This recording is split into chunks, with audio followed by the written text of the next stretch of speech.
Okay. Hello, everybody. Welcome back to another KPC weekend live stream. Your favorite channel for Korean people and culture. With me, the host, David Kim. Welcome, everybody. It is currently a little past 2 p.m. in Seoul, South Korea. How are you guys doing? What time is it? Where are you watching from? Are you enjoying the World Cup? Has your country advanced in the World Cup in the next rounds? Congratulations if they did. But yeah, after the World Cup, it's been pretty much a slow news week in Korea, other than the news of, the whole controversy around the head coach, Hong Myung-bo, and all that. But we're not going to be talking about that anymore because I think a lot of channels, including DKDK TV, has covered that extensively already. But today we have a lot in stock for you guys. I'll give you a little skim through of today's topics. You can check it out with your own eyes. Yeah, we'll go through all these different topics. For today, I'm going to be discussing all of them one by one. So yeah, mostly Korean society, trends, debates, news, stuff like that. So yeah, very wide spectrum of news today. So hello everybody. Just to say hi before we go on. Hello Harleen and Chammer. Hello. It's the 4th, so a little drunky. Oh, so it's the U.S.'s Independence Day, right? July 4th. Yeah. Are the fireworks going on? Denmark and my way to London BTS concerts. Okay, yeah, I heard that Europe is now having their BTS concerts. Hopefully they've been delivering and you've been having fun. 1 a.m. here and my neighbors are assholes. Fireworks still going off. Must be very fun and lively over there. India 10:44 a.m. Our football team didn't qualify for FIFA. Okay. Oregon 10:15. Fireworks going crazy in my neighborhood. Oh my gosh. Yeah, I always wonder how it'd be like. I think last time I was in the States, I was in a plane when it was July 4th, and yeah, I think the pilot was like, look outside the window and you'll see like fireworks or something like that. Yeah, Romania 8 a.m. And yes, Norway 7 a.m. Hello, Benedicta. Yes, glad to see you in a while. Okay, too many drunks in the ER today. Oop. Okay. Yes, 6:15 a.m. in the UK. I'm glad that some of you are early birds and you can catch the live stream. So much fog in San Francisco, can't see the fireworks. All right. So, yeah, let's chat a little bit until we get like 100 people watching. We're at 70 right now, so please don't forget to hit that like button before we go on. And yes, so little update about my life maybe for the next 5 minutes. If you're watching the replay and just want to watch the news, I'll probably put timestamps in the timeline so you can just like swipe through and yeah, watch whichever segment you want to watch. But yeah, nothing really much been going on for me. I guess starting with the good news, my contract with the university has been extended, so I am going to be teaching for the second semester as well. There was a little bit of a concern in my second semester because the department asked me to teach two courses, but I was like, oh yeah, that might be too much for me. Like one course almost killed me last semester as well. So this semester I will be just doing one course, and it's going to be about K-culture content. So yeah, very thrilled to teach this one. Over the past week, I also did another lecture for an organization called CIEE. It was a group of like 30 high school students from the States, and they were all very enthusiastic. They were visiting Korea for a program, and I was honored to be a lecturer for them. And when I showed them like second gen, third gen K-pop, first gen even, they all recognized it and they went crazy. So I don't know if you're one of those students that were in the lecture hall that day. If you're in the chat, please say hi. We took a lot of pictures together. It was really fun. I was really thrilled to actually teach in front of them because it's very different in vibes and in atmosphere because like they were much more like participative and participant and more interactive, more just lively in general.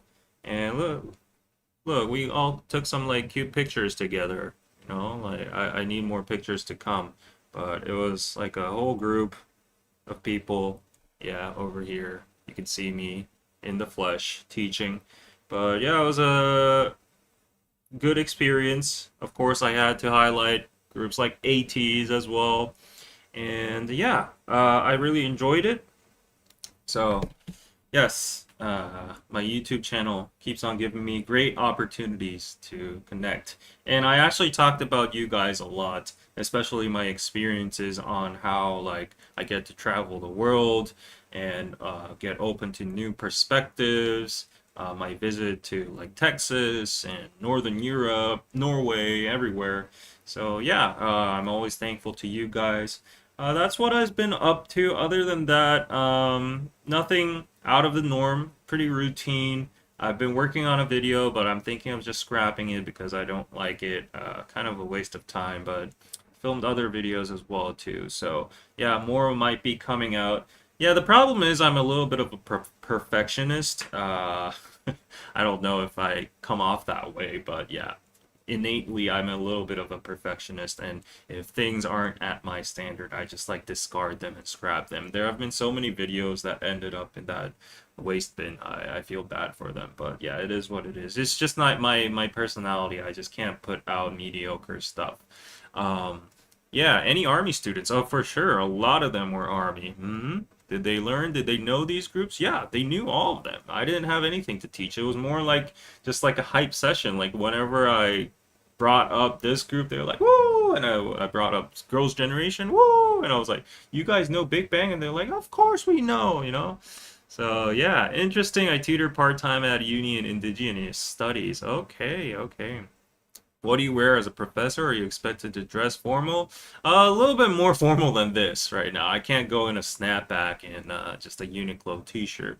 But the funny thing is, wearing snapbacks aren't really kind of looked down upon nowadays in Korea, especially like for starters, not a lot of people wear snapbacks uh, um, in the first place. Not even when you're young. Maybe some hip hop core people, but they would like flip it to the front. I don't know. I just like it's very convenient for me because like honestly today I didn't wash my hair, so every time I don't wash my hair, I just put a cap on. But like I feel like snapbacks are very comfy for me for some reason, and they suit me. I like the aesthetic. But like for young people, they don't even have like wearing snapbacks. But for older people like me who are in their 30s or 40s, like young poti, young 40s, when you wear a snapback is actually the symbol of being a young 40. It's a person who wants to look young in their mid or late 30s or in their 40s, and they usually have like Captain America, Marvel logo, Iron Man, Hulk snapbacks. I'm not one of them, but yeah, it's just very convenient for me. You never say snapbacks? Well, that's what we call it in Korea. We call these snapbacks. Snapback. Maybe it's a Konglish term. What do you call these then? Like just cap? Like there's a difference between a baseball cap and these kind of ones, right? Like we call them snapbacks. Yeah. Wonder what do you call them? hmm Never heard of snapback either. Tell me the terminology. But it's the legit term over here. Like you go to online malls, like offline stores, wherever, everyone will call them snapback. Snapback. Yeah. Um, I call it cap. Reverse baseball cap. Nah, this is not a baseball cap. I guess it is a baseball cap technically, but the baseball caps we're talking about are the ones that are more round and, the standard shape in the New York Yankees. But these ones are like, kind of big and they have like the this thing over here. Oh my gosh, it's so dirty with my dog's fur. Uh, but it's the destiny of a dog owner. Mm. We use the term snapback, at least on the West Coast. Okay. Interesting how you guys have different terms for different, yeah, the same thing, right? Like, it's the thing, same thing among Korea and Japan. Like, you go to Japan and you think we use the same terms for a lot of English words and such, but they have their own terms and we have our own. So, interesting, interesting. Okay. Not an expert on baseball caps, right? Okay. Right, so how many people are watching so far? All right, we're at 120. I think we are good to go. So let's get on with the news for today. What do we have here in the world of Korea? What's poppin', Korea? All right. So, yeah, there was this nice post that gave us a recap of what's changing in the second half for government policies. And as you can see in the headline, free menstrual products, 24-hour FX trading, and more. So let's dive into it. The government announced the changes on Tuesday by releasing a guidebook detailing what will change in the second half of this year. The government has published the guidebook twice a year since 1997, outlining major legal, regulatory, and policy changes taking effect in each half of the year. And for young adults and adolescents, beginning in July, eligibility for interest-free student loans will be expanded from students in the fifth income bracket or below to those in the sixth income bracket or below. A broader scope will be applied to students attending university outside Seoul metropolitan area with students in the eighth income bracket or below eligible. Yeah, so this is a great change. For starters, our student loans aren't as big or hefty as the American United University loans, student loans. I know they go up to like 100K, 10K, whatever it is. Ours at max per semester. I don't even remember. I think max it would be like 25K or something. It's 300, 3K. Yeah. No. What am I talking about? 2.5K, 3K. $2,000, $3,000. Yeah, that's basically for a semester. If you go to a little bit of an expensive college, it might be up to like $4,000. I guess to you guys that might be nothing, but yeah, in our economy, it's still a big weight. And yeah, a lot of people struggle to pay, so they get student loans. And I think this is a very good change. I think everybody should have the right to, pursue their education if they want a higher education, especially in a society where there's a lot of focus on graduating college with that diploma. I think it's reversed now. Like people don't go to college or university for actual academic pursuit or education itself. They go because it's a standard. It's just a label and it's just an entry ticket for a position in the job market, which is sad. So, but that is reality, and I think it's very saturated and it's very inflated as well. I honestly, I can't say this because I would be hypocritical for me to say that after graduating, college myself and having the benefits of all of it. But I personally do think, in a position of privilege, yeah, mind that. I personally do think college and university degrees don't matter that much in my own experience. Well, I could say that easily because I'm a freelancer, and if I've chosen this path even without college education, I think I would have been fine. But even for my friends who relied a lot on, college diplomas and all, if you go into the workforce, you really see how competent a person is. And I've seen a lot of people being competent with their jobs and their work and their skill sets without like diplomas. Some people are even better, and it doesn't always like guarantee that a person is more educated or skillful that because they graduated college. I think that's just like a thing, a basic common sense thing. Aaron, thank you so much for the $2. I'm a young poti. I still get younger girls. Still going on with the changi from last week. If you don't know the context, go check out last week's live stream. We talked about Changia, this indie artist in Korea who formerly dated IU and is now dating another girl who's 18 years younger than him. And Aaron really liked I guess, liked that topic and keeps on pushing that, I don't know, joke going on. There are countries, free college.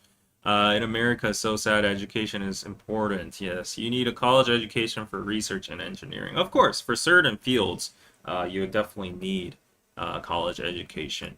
But what I'm saying is, like, in reality, like, I think at the end of the day, a lot of people miss the point that we all live and we all get jobs and we all, struggle financially, uh, because we need to survive in this capitalistic system, right? And this society, where now, like, our skills are transferred into money, and we use that money to buy our supplies and food and rent and all that. And if you break it down to the core level, essentially that's what we're doing. We're kind of playing a game, and it's like you use your skill sets and you invest in yourself in whatever directory you're going to, feed yourself with a certain skill set. And I would say, in terms of investing in your own education, is the output, like, you invest this much and you see the output, right? Like, is the output that great as people value it? I don't think so. Like, I've seen way better cases. Like, you can invest in, like, learning a skill, like a actual skill. Like, I don't know what it might be, welding or, fixing pipes or whatever it is, construction work, being an electrician. You can get, like, a license. You can be a driver. You can be whatever you want. Like, you can be a farmer. These don't all need college degrees. But nowadays, especially in Korea and Asian societies, from the old days, education has always been sought as something as noble for the aristocrats, and it's always followed with, like, respect and, a higher status. So a lot of people have been, I think, overvaluing it. But in reality, like, people who actually earn money, which we're all trying to do, like going to college right now. You gotta admit, like, people go to college for better salaries most of the times. But, like, on the contrary, if you actually look away and look around you, there are so many other opportunities and methods to sustain yourself in a better outcome than actual college. So that's just what I'm saying. It's like a small entry gate where, you only have a small opportunity in the job market, and yeah. You get what I'm saying, right? So, okay, I stalled on there too for too long. Let's go to the next one. This one's good. Stronger labor protections. So parental leave rules will become more flexible. December starting. Childcare leave may be taken once a year in 1 or 2 week increments to accommodate short-term caregiving needs, such as school vacations, temporary school closures, or a child's illness. Starting in September, spouses will be allowed to use paternity and parental leave even during pregnancy. That is way, way better than before. Government support for infertility treatment leave will also double from 2 days to 4. Great. It finally feels like South Korea is getting there. Yesterday, actually, I met friends, and one of them is now married and has a child, and another one is also married and has 2 childs in her belly. So congratulations to her. So I met her and we were talking about all these government benefits and all. And yeah, the current status is already very satisfactory for both of them. So they got all their guaranteed parental leaves, the childcare benefits. They get the government funds for diapers or food, or a little. You get a lot of, like, tax benefits and also like benefits for buying houses, loans, lower interest rates, also a lot of benefits, anything from the public sector. Like for instance, you go to parking lots, you get 50% off. You might go to like grocery stores and they'll give you like a discount, a lot of coupons, stuff like that. So many benefits that I never even knew about. I realized talking yesterday, especially if you have more than one child, the just the amount of money the government gives you is a lot. It's a lot. So yeah, I think Korea is definitely advancing in the right direction. We need more school vacations. We need the parents to be able to leave work without any kind of pressure uh, from the corporate environment. Honestly, up till now, there was always this kind of negative site saying like, oh, if you're leaving in this busy hour, busy period, who's going to do the work for you? Are you going to make up for the training? You know, blah blah blah blah. But that's not all going to matter at the end if we don't have any kids and if we don't have a country, right? So I think everyone should just foster and promote people to take as much leaves as they want, take advantage of the system as much as they want, and we need to widen the system. So this is a very good direction we're going to, I think.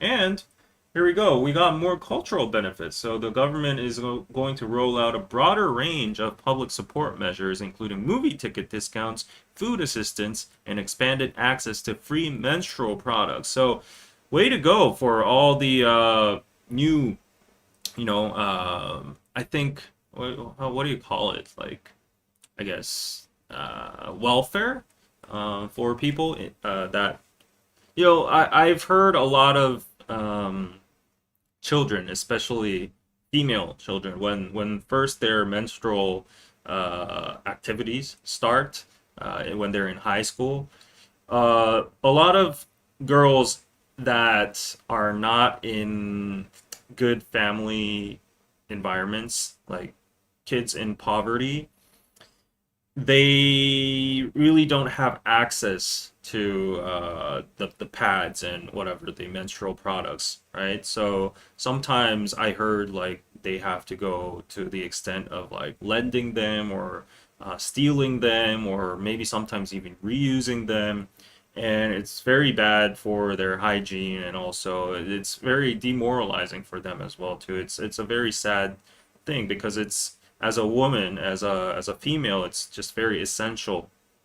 It's like it should be basic rights, right? So yeah, there were people in those kind of unseen territories where our welfare system could not cover. But I think the level of detail that this government is taking is really nice. And these girls, these females, uh, yeah, they should definitely get the help from the government, especially people in need, without any like embarrassment or shame.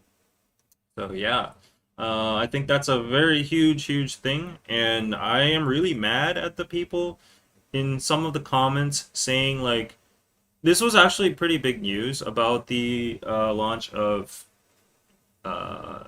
free menstrual products. I was like, oh, I'm all for it. Like, it was headlined on the news for a while. And I do not see a reason to be against this, but it's always like a lot of comments saying like, oh, rather than focusing on stupid menstrual products, why don't you focus on the, I don't know, the political corruption or the election fraud or rigging or blah blah blah blah. Like, aren't there more important things to talk about? It's always that kind of comments that trigger me, and there were a lot of them. So I think this is my own speculation, but those comments, I think those people are, I think, kind of misogynist losers in disguise. There's literally no reason you would be against giving out free menstrual products. Like, think you have a daughter and you're not in a good financial situation, or maybe you are I don't know, like you're living alone or something. There are kids like that. You know, you have to sustain your own family, and you don't have the means to buy your own menstrual products. That is, yeah, that's just terrible to think about it.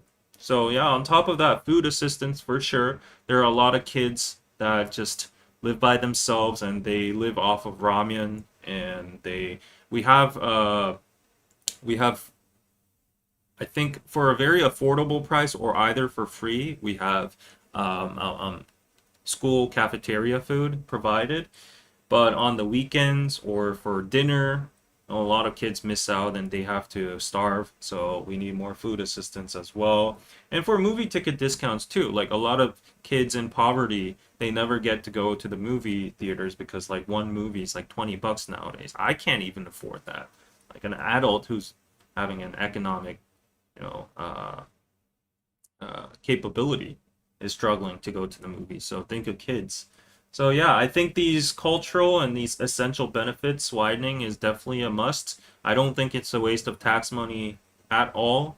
Uh, yeah, I would even be down if they double down on this. That's my personal stance. But yeah. Anyways, let's look at the comments.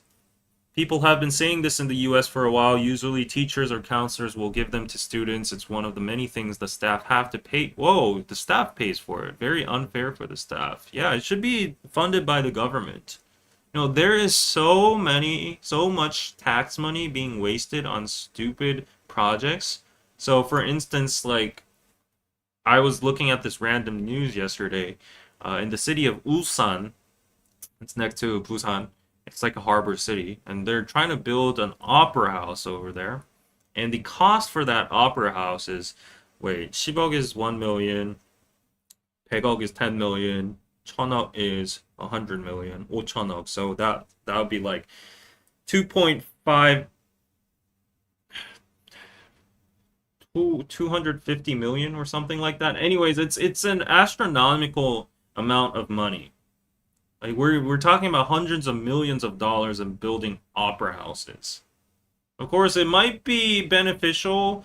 It depends on where you put your value, but I do think we could save a few bucks for extra menstrual products and feeding our kids and you know, giving them some money to watch some movies over building mega opera houses that is probably going to be abandoned after a couple years, and it's not going to be in good use. So yeah, it's where your priorities lie, and I'm no judge to be this. It's at the end down to the voters and the politicians. But sometimes when I see projects like that, and sometimes when I see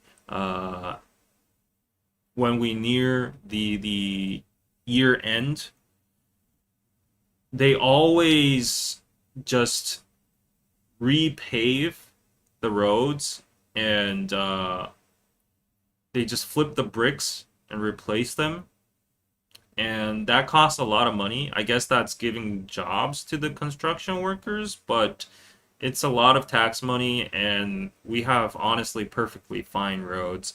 I don't see the meaning of it. Uh, yeah, so I think there might be better ways to spend tax money for sure. Yes. Oh, or tax dollars going into used for war. Exactly. You know, trillions. I don't know, billions, millions, whatever it is, uh, in rockets and tanks and drones, whatever it is. Yeah. I literally almost died many times, and school could not understand the pain and blood loss. Every woman has it. Yes, exactly. hmm That's true. These products are expensive. Libraries in the UK provide free menstrual products now. That's good. That's good. Yes. Yeah. Uh-huh. Uh, so look at what Timothy Chalamet said about opera ability. Yeah, I saw that. Yeah, but he was just looking down on the whole industry. the whole scene itself. I think it's different from saying, like it's a waste of money to spend like tens of millions of dollars on an opera house when people are complaining about, you know, giving out free menstrual products to, yeah, people in need. So yeah, I'm all for this change. Good job. Changes in transportation policies are happening too. Yeah, unified high-speed rail application launching in August will allow passengers to reserve both KTX and SRT tickets in one place. Beginning in October, advanced ticket reservations will open 2 months before departure instead of 1 month. We needed this. We really needed this because it was stupid. We used the same platform. We use the same station. But why do we have to use separate apps just because the service provider or the corporation is different? I never understood this, so I'm glad that they're unifying this into one app. Good job, finally. And also for the 2 month advance, we have like national holidays such as Chuseok, or people just have like business meetings or important stuff to do, and some people just like to plan 2 months in advance. I never understood why there would be a restriction of 1 month. Yeah, so for me, for instance, I go teach for a whole semester, so I get like this regular pass that gives me a discount because I buy more than like 10 tickets round trip, right? So for me, for a whole semester, it's like 3 to 4 months, and I would like to buy all my tickets in advance. But because there's a restriction for only 1 month, I have to go like into the app every single month at the end of the month and buy reserve the tickets and do that again and again month after month. It's such a pain in the ass. Like I really don't understand.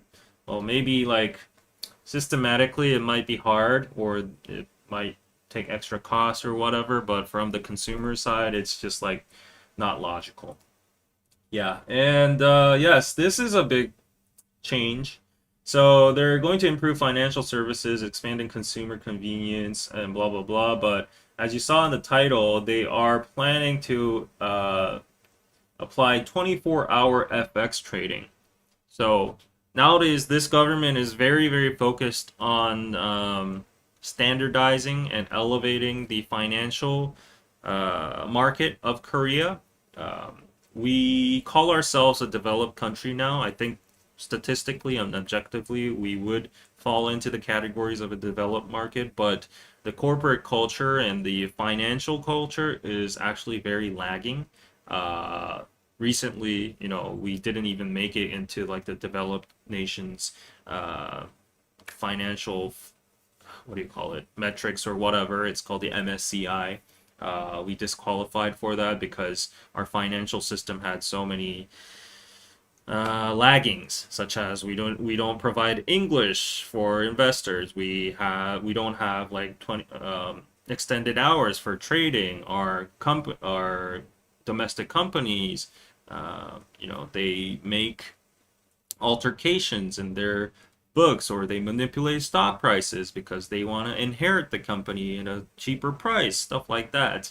Um, yeah, so our financial sector has been very just amateur level, and I think this government is trying to fix that. But in the process of that, they are trying to introduce 24-hour trading, which is getting a lot of backlash because uh, people are like, oh, we won't be able to sleep then, and it's just gonna give more time for like the market manipulators to manipulate the market while people are sleeping and stuff.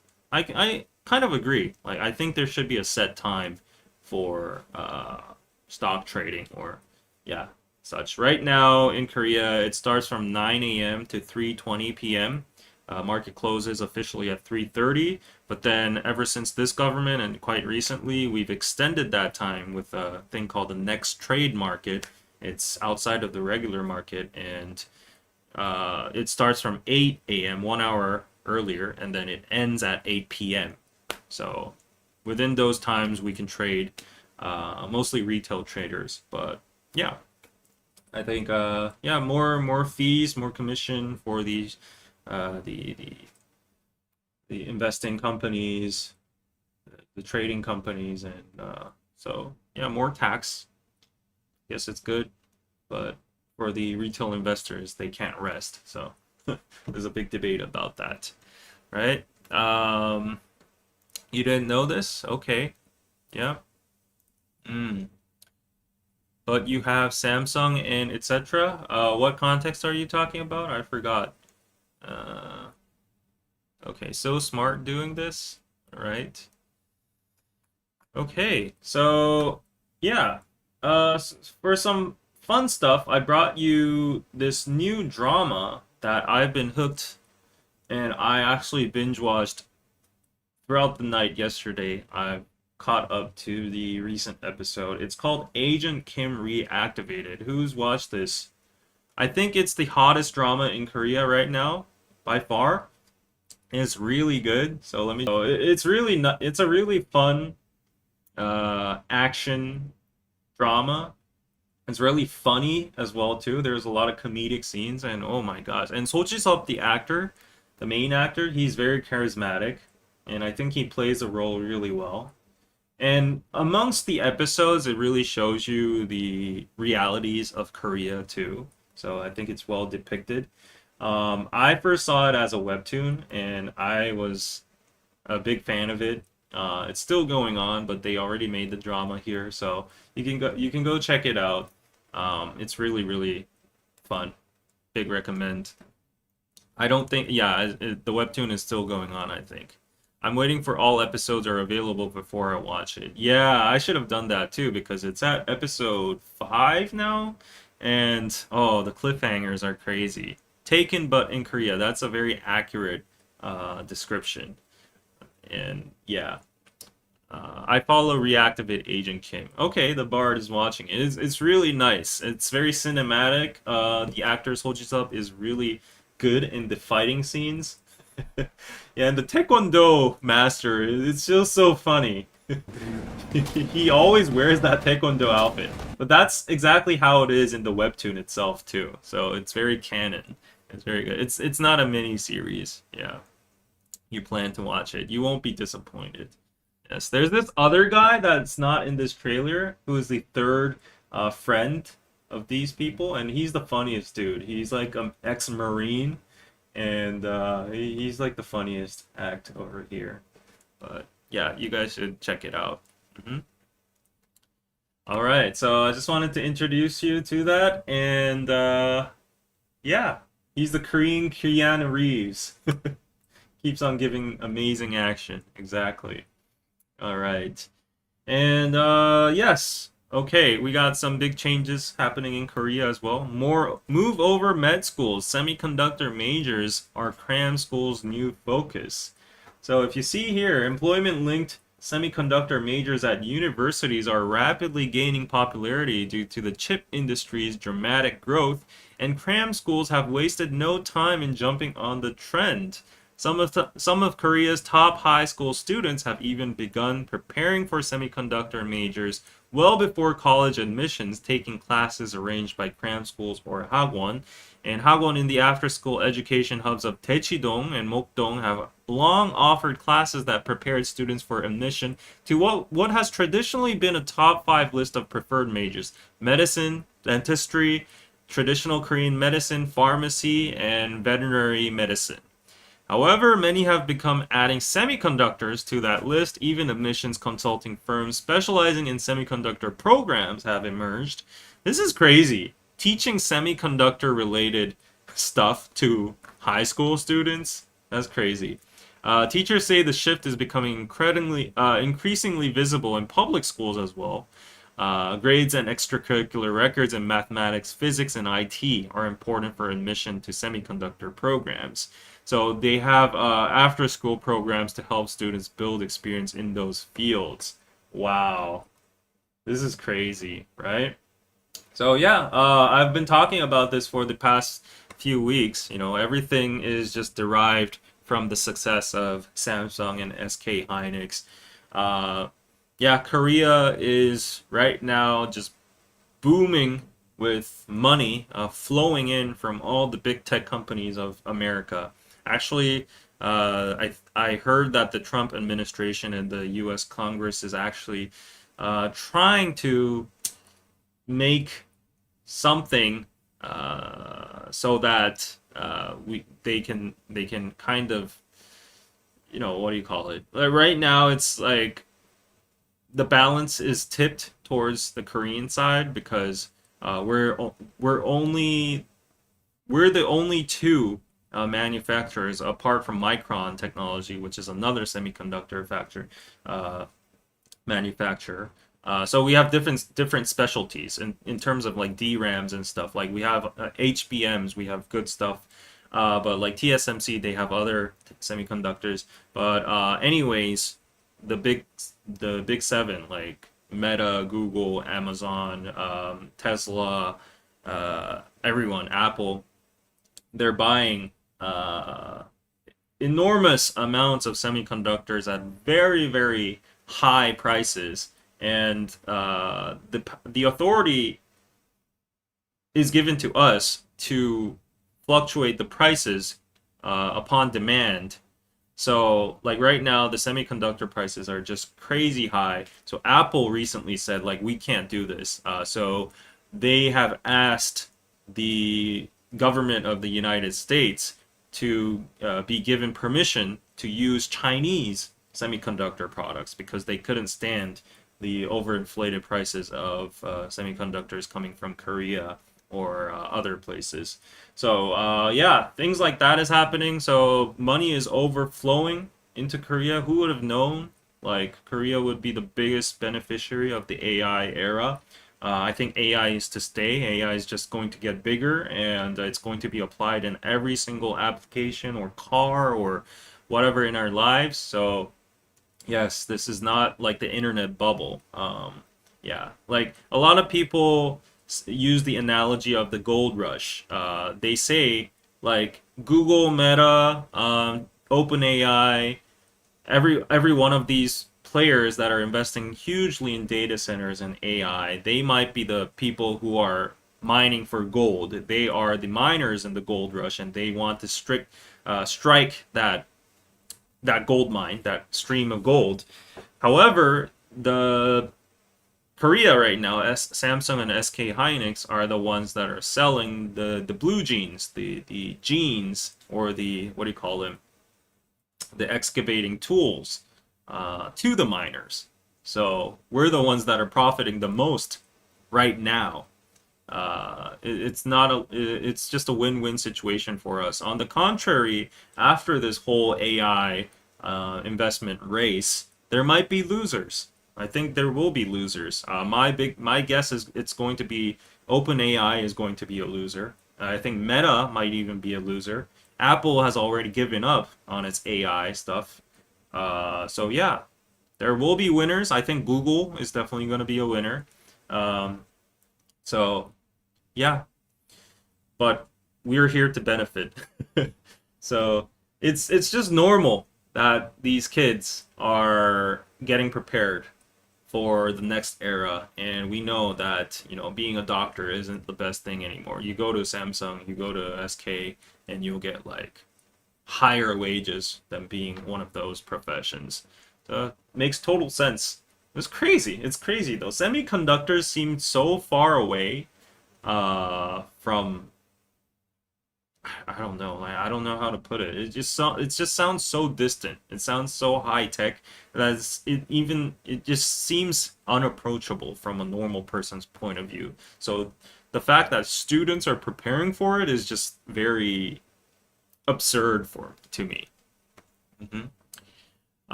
Yeah. Let's read some comments. I don't understand. So semiconductors wanted from Korea, not China. So apparently semiconductors are very high tech manufacturing. So there are only a certain amount of companies that have the tech to actually manufacture them in a very competent rate and performance. And right now, the only companies that can do that are TSMC, Samsung, SK Hynix, and Micron, in that order. But as I said, they specialize in different kind of semiconductors, and the ones in a lot of necessity right now are from Korea. And China is following, and a lot of reports say like China might be able to build these semiconductors in the next decade. However, for now, the Korean ones have the top tier quality and grade. So that's why. Yeah. So no more plastic surgery major. Semiconductor major bandwagon has begun. I guess, yeah. I think that's good because it was kind of sad that a lot of students would go into med school and they would all want to be like plastic surgeons because that's the most profitable route you can choose as being a doctor. But essentially, doctors, like by the book, doctors are supposed to save humans' lives and look out for health and surgery and all that. However, plastic surgeon is for, I guess, beauty is another part of human instinct and nature, but that's purely like business, uh, in contrast to actually like saving lives, right? So a little bit of a disconnect there. Yes, the best ones are from South Korea currently, exactly. Yeah. Mm. So Korea can manage a population decline with AI and not having to bring migrants. Yes, so actually that's a very unique perspective right now.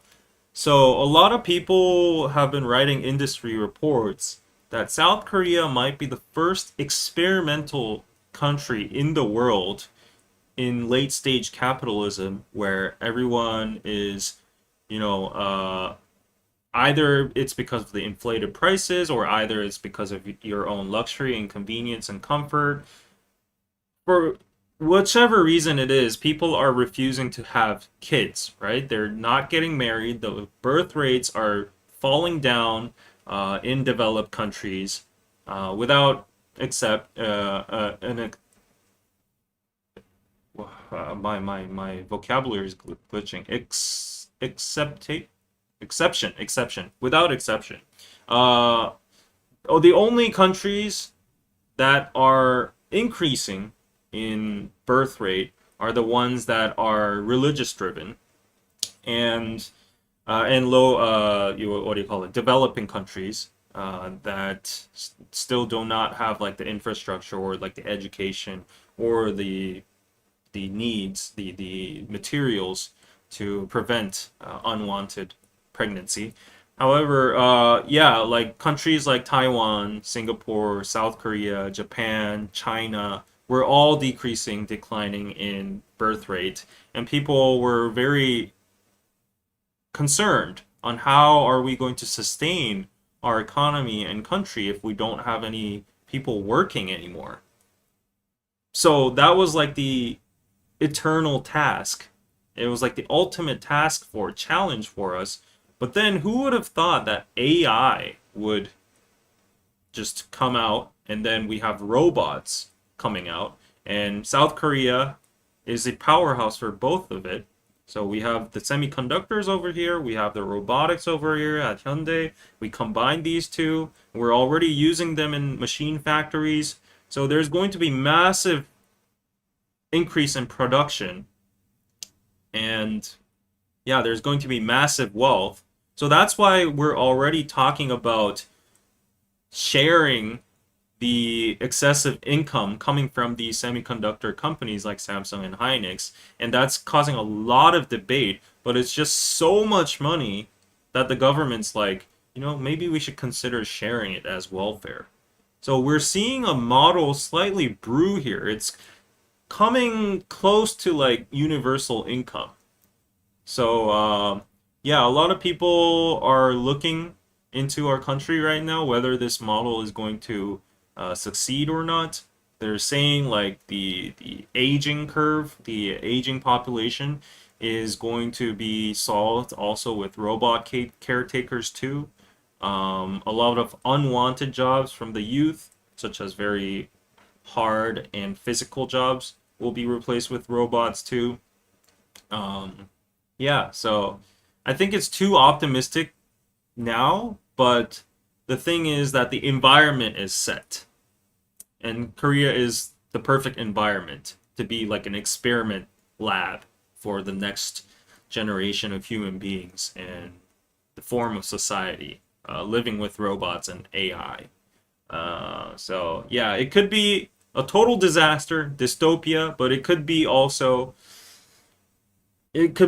a practical outcome too, a solution too. So yeah, it's too early to determine now. Yes. Hi, David and pizza friends. Hello, Hilda. I like to meet a younger robot. Stop, Aaron. Okay, thank you for the $2. Yeah. Mm-hmm.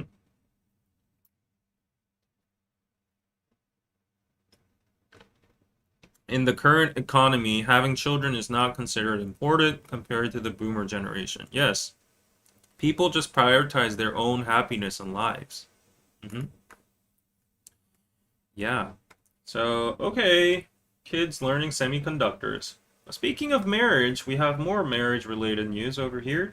Married but single. Why young Korean couples delay registering status. So this is actually very true. I know a lot of people around me that are actually married.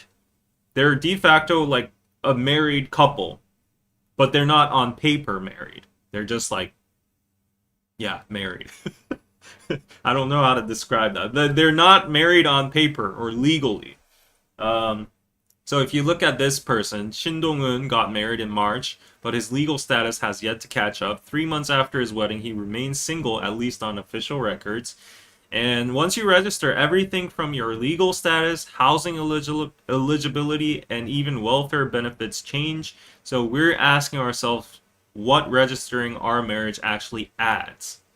Although it represents a smaller share of cases, delaying marriage registration is a way of avoiding the uncertainty of what could happen if the relationship ends. Some couples do not want a divorce to appear on their official records. This is a very big motive as well, too. The world has changed a lot, but divorce still carries disadvantages in this conservative society. Kim divorced last year after just 1 year of marriage. Oof. I'm still young, but because of that record, people assume there's something wrong with me, and it works against me, especially in the dating market. Oh, that is for sure, for sure. If we say 한번 갔다 왔어, it means you've already been to. It's like you've done the round trip. And if you say that, I guess essentially it's the same as, like being a couple and then breaking up and you're back in the dating market. But just because of the fact that you are married and you've come back and there was a divorce, people take it more seriously and as like a minus on you. I don't understand, because if you think about it, like, who would you prefer? So I want to do a vote in the chat, okay? These are extreme cases, but I'm just saying it just for the sake of entertainment over here. But number one, okay? Number one case, there's this guy that has been a playboy, and he's not married until he's like 35, like me right now. And he says his body count, or like the number of people he's met, partners he's met, is like 20 or 30 or something like that. Versus there's this other guy that has only dated like 3 times in his whole life, and at the third one he decided to get married. He was married for a year, but then they didn't work out, so they got divorced. That's number 2. Which person would you prefer among these two? The playboy that has been, like meeting this person, that person, until he's like 30, mid 30s, and like, yeah, like he's been meeting like 30 people. And this other person who's only met 3 people, and he got into a serious relationship, it didn't work out, so he got divorced at the end. Like, which person would you meet? I just want to ask you, was it one or two? Oh, you would still meet one? Neither? Really? If there are only two men in the world, if these are the only two men in the world, of course I'd rather the two, but those are two extremes. The second, right? Exactly. Like I don't understand why coming back from marriage in the form of divorce is so looked down upon when if you break down the essential structure, it's the same. It's just that you actually on in the contrary on the second side, like you committed, you were more devoted and you were more serious about it, but it just didn't work out. Unfortunate. But on the other hand, you were not. I guess we can't judge that. Again, it's an extreme case, but yeah, you were just effing around. You were meeting this person, that person. You didn't want to be serious. So I would actually prefer the latter example. Yeah, but it's just weird to me to think like people look down on divorces so much, especially nowadays. According to a lot of statistics, it says that there's an increase in 20s to 30s divorces, while in the old days it was mostly like people in their 50s or 60s getting divorced. But nowadays, like I know a lot of people. I was talking with the two moms yesterday, my friends, and they said a lot of their friends have came back in the recent years after just 6 months of marriage. It didn't work out. A lot of cases are like that nowadays. hmm Depends on why the marriage ended. Exactly. The devil is in the detail. I totally agree. If it was because of domestic violence or if it was because of, I don't know, gambling and getting into massive debt or something. Like if it was the flaw, it was a massive flaw from the person, definitely that is a red flag. But if it's because of personality difference and you just didn't weren't compatible as much as you thought and it didn't work out and you're fighting every day, then I think it's not different from like having a serious relationship without legal papers. Mm. David, is there a similar term for a certain group of Korean women just like that? What? Um, uh, I think there was a term. It's not just popping in my head right now.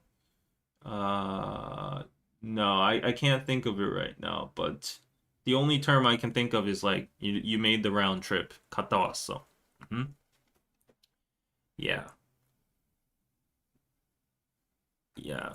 I've been divorced twice and I always felt some stigma. Of course. Of course there's going to be stigma because like, every society at its core, there's traditional standards, there's conservative, and there's progressive, and it's always a battle between those two. And divorce has historically not been like such a very widely adopted norm, right? Religiously or society wise. So yeah. So I think because of that stigma, like going back to the news, I think that's a huge motive for these people, young Korean people, not to get married on paper because they don't want to leave a trail. Yeah, so divorce lawyers who mainly handle family disputes said that they have noticed a change among younger generations with more couples reconsidering whether marriage registration should come before they feel completely certain about their relationship. hmm For most couples, however, the decision to delay marriage registration tends to be driven less by emotional uncertainty and more by practical financial concerns.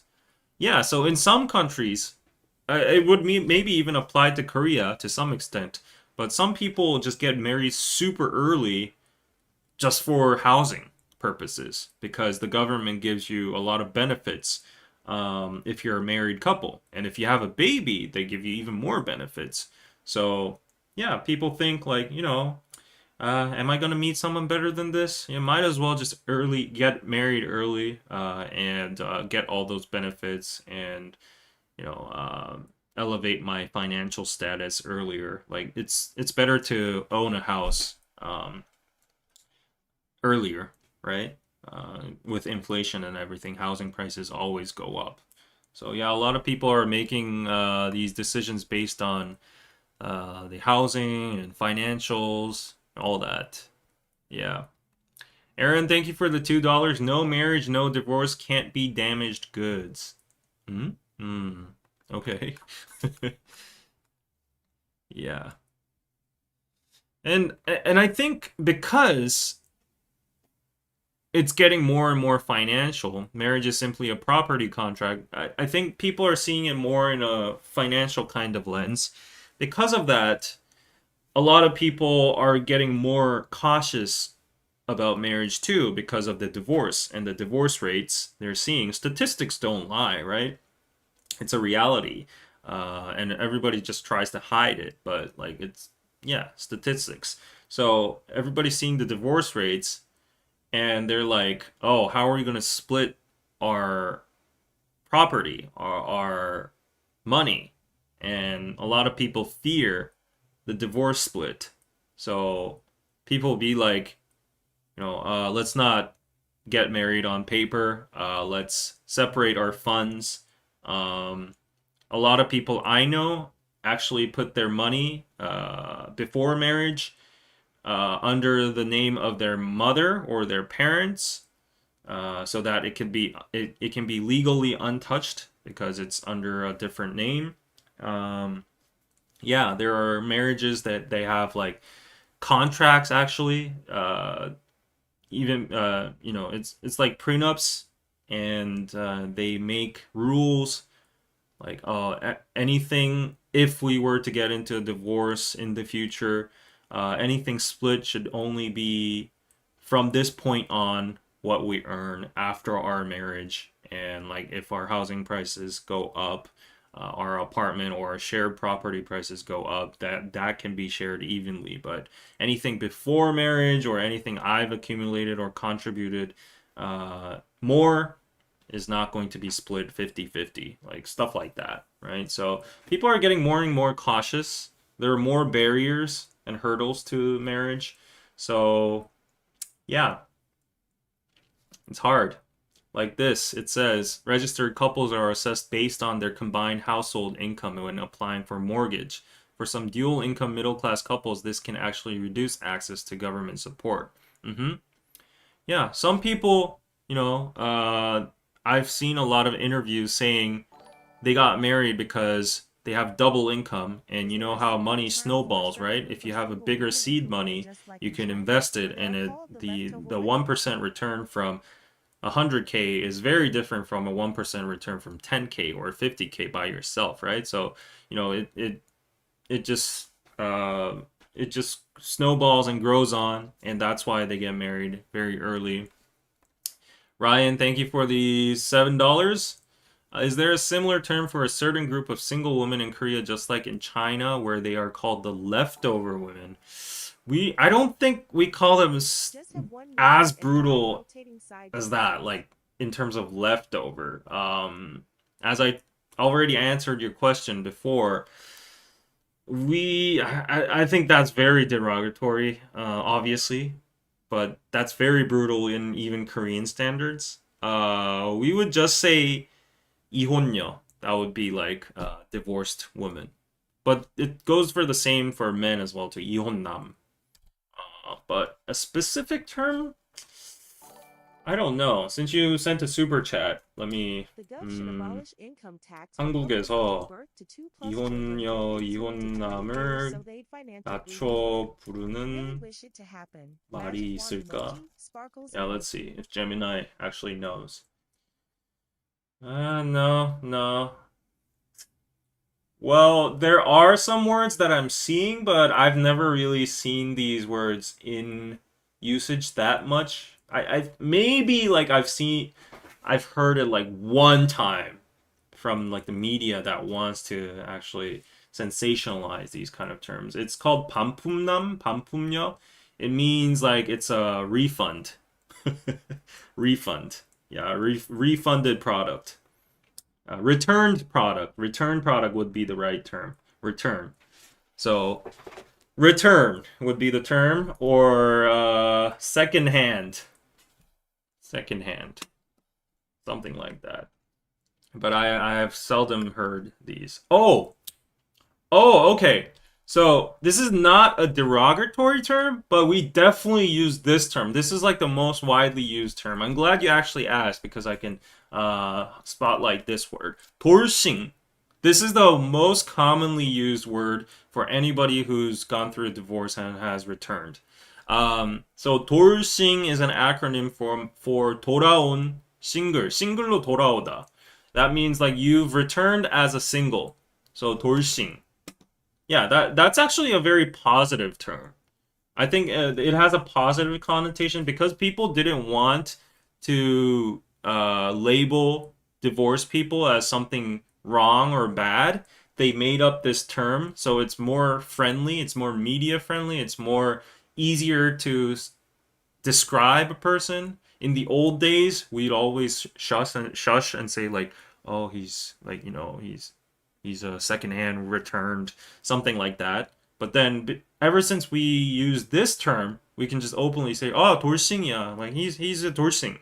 So this is good. Yeah, exactly. Like, oh, I explained it perfectly. So if I translate the English, uh, divorce singles, 돌싱, are singles returned in a, yeah, blah blah blah. Meaning is like in the past, direct and somewhat negative terms such as divorced man or divorced women were primarily used, but as social perceptions have changed, the word 돌싱, which carries a friendly and confident connotation, has become a commonplace. If the individuals have children, they are sometimes referred to specifically as 돌싱 mom or 돌싱 papa. Yes, exactly. So I really like, the terminologies matter. So yeah, having this word is a very big difference. So it's a good change. It's a good change. Aaron, thank you for the $2 again. Just have one marriage and 5 rotating side pieces. I don't know what kind of life you were living here, but that is a no-no. Thank you, Michael. Thank you for the €5. The government should abolish income taxes for couples giving birth to 2+ children for 15 to 20 years so they get financial breathing room. Really wish it to happen. I agree. I agree. If you get more than 2 kids, I think they deserve it. Yeah, I think they should deserve all the benefits. We actually call people nowadays that even have 1 kid a patriot. We call people with 2 and 3 kids with more emphasis. Well, whenever the immediate response is like my friend, whoever introduces himself to other people, he says like, "Oh, I have 2 kids," and the immediate response is going to be like, "Oh, you're a patriot." 애국자네, 애국자. Yeah. So there's a national consensus because we're having a birth rate crisis that anybody who is having more than 2+ kids is a patriot. So they get a lot of benefits and nobody complains about that. They think it's like, yeah, they deserve it. So abolishing income taxes, that's a huge, huge benefit. But still, I think they would deserve it because they probably spend even more on the 3 kids. Yeah. hmm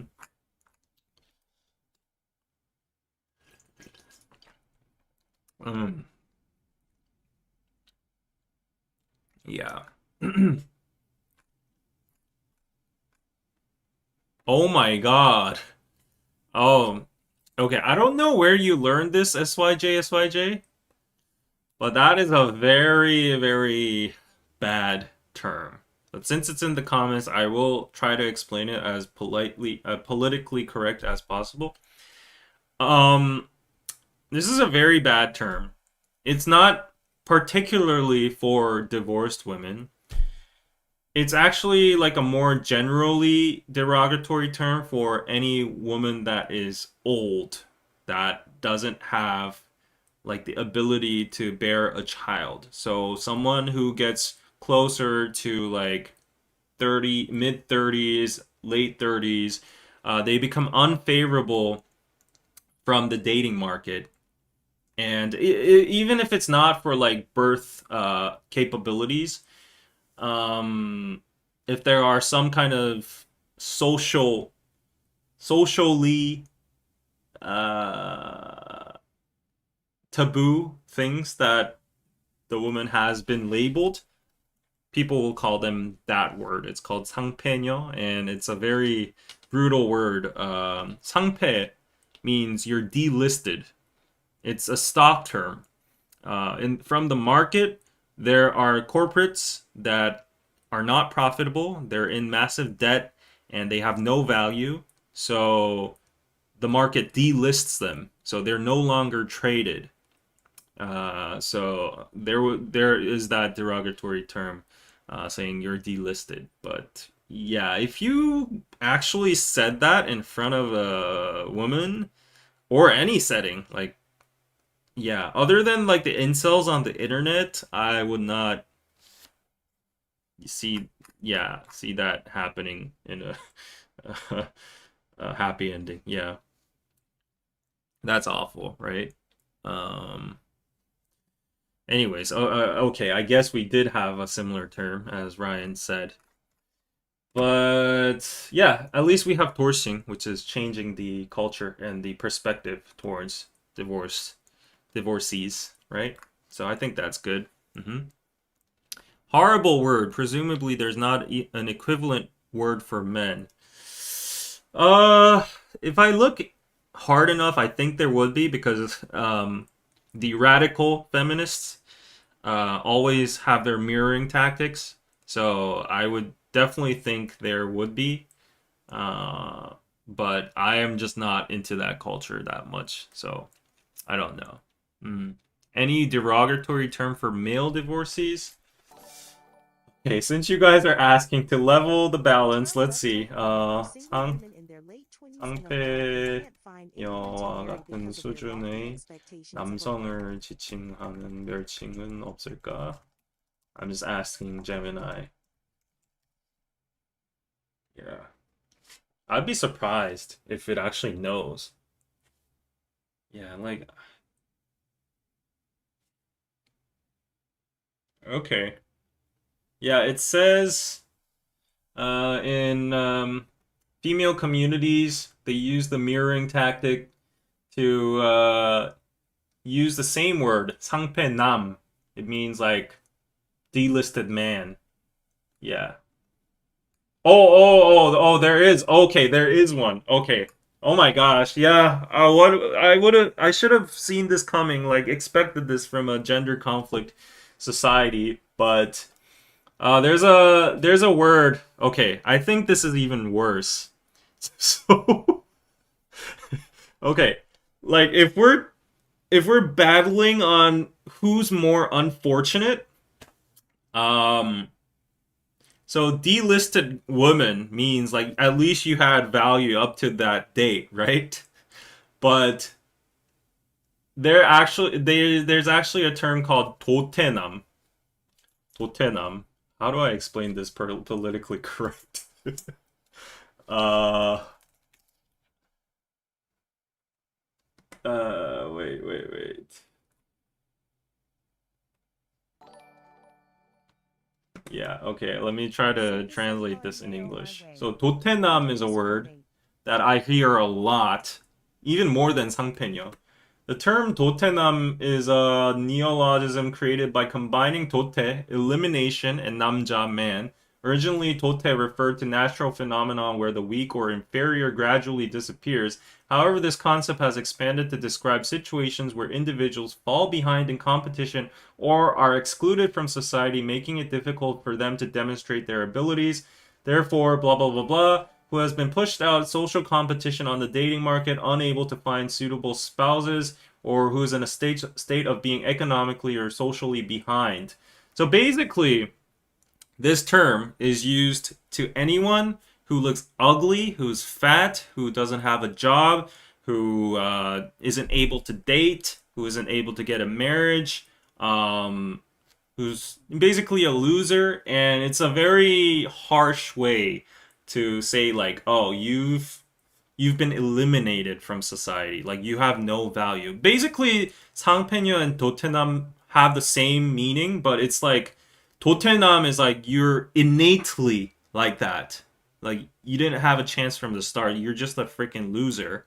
Like you should go die and something like that. We use the term like you're a waste of air and oxygen. That's like the nuance behind Dotae-nam.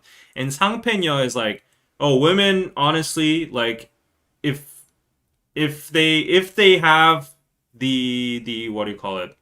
If they want to get married, they can get married because women are always, the demand between men and women are imbalanced, right? Like men will flock and line up to any kind of woman, if they, yeah. But like for women, it's like you hit a certain age and then you get delisted. But for men, they're like from the beginning, innately you don't have a chance. So you're just like a piece of trash from society. So I don't know. I don't want to get too dark. This is getting too dark. Like, why did you ask me questions like this? But this is dark, dark terminology. Korean terms. Yeah. I think it would be similar to incel, kind of. Yeah. And then females put hannam in front of it, which just means Korean man, and they're labeling Korean men as like patriarchal, sexist, misogynist, stupid, unattractive, small dick, uh, whatever, all these bad terms, and they made it into the word Korean man, hannam, and then they would put hannam Dotae-nam. So it's like double. Korean eliminated man. So you're like at the gutters over there. Oh, okay. This is very dark. Um, yeah. Okay, I got some super chats. Let me read them. The term leftover women are single women in their late 20s and above and can't find anyone to marry because of their lofty expectations of a partner. Oh, okay. Well, then that's interesting because from your explanation, it means it's because of their expectations that they're left over. But for our word, sangpae, it's like it's not because of them. It's because our society looks at it in that way. Yeah. Is 4B still going strong in South Korea? I told you 4B never existed in the first place. Like, it existed maybe among maximum, I would say, a couple hundred people. Yeah, over a 50 million population. If you would call that existent, then you can call it existent. But I can guarantee you my balls that you go out on the street, grab a random woman, like, you can interview 100 of them, and 99 of them wouldn't even know what the heck a 4B movement is. They would say like baby, beauty, beast. I learned that in school. Those are the 3 Bs for having great content and getting good views. But 4B is like, it's a very internal term from feminist movements, which is not wrong. They have all the right to do the 4B movements. But it's a more widely known term, ironically, in the West by Western media. Because that small term started here and by a small amount of people, but then Western media sensationalized it and thought it was interesting, and BBC or whatever, these snack media started spreading it, and then a lot of women around the world related to it, and they said we need our own 4B as well too, just like the Koreans. So yeah, you could say it originated from Korea, but is it existent here? I don't think so. Yeah. I'm just being very objective here. Like, please don't call me misogynist or whatever by saying it's non-existent, because like I'm just being very, very objective here, okay? I don't want to undermine it or undervalue it or anything. Like, I'm just stating cold robot. If I was AI, I would say, well, yeah, the same thing. Aaron, send the Sangpae-nyeo my way. I don't discriminate. No, don't use that word. Please don't use that word. No. Xenia, thank you for the $10. Thank you for your donation. Thank you, thank you. I'll put you up there for a while. Let's not get David strike down with these bad terms. Yes. Yeah, the more you know, Rainbow, exactly. TGIF has always been my jam. Okay, okay. Yeah. Let's see. I live in the US. When I asked my friends about 4B, they thought I was talking about Beyonce? What?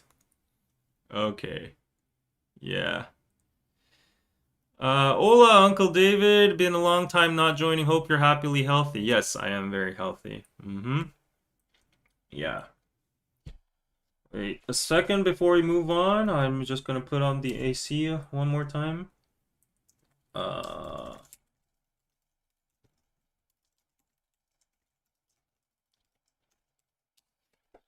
there we go. Where's my AC app? Oh, the energy and the heat from the lights and the PC and everything. It's very, yeah.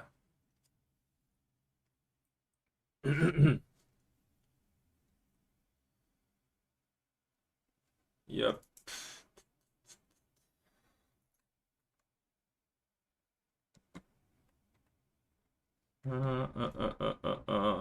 Okay, next news. Where is it?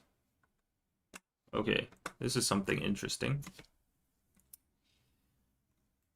Couples crash strangers' weddings to catch free glimpses of venues. This is actually what Danny did when he was looking for wedding venues too.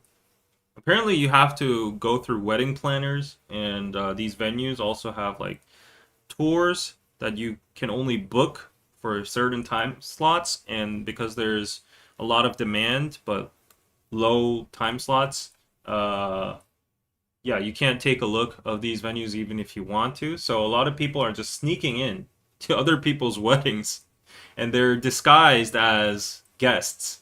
And yeah, they're just wandering about uh, to be married couples and checking out the venues. And this is becoming a little bit of a problem because, you know, if you're not invited, if you're a stranger at someone else's wedding, you're not even congratulating them. You're just entering without permission. And if more and more people like these occur, then it's going to be a problem, right? They didn't even leave a gift and kept scanning the room. When I listened in, they barely mentioned the bride or groom. They said things like the hall is smaller than expected. Yeah, so I don't think it's harmful or anything. I get the stress too because, you know, wedding venues, they be all cocky and they don't want to like show you stuff.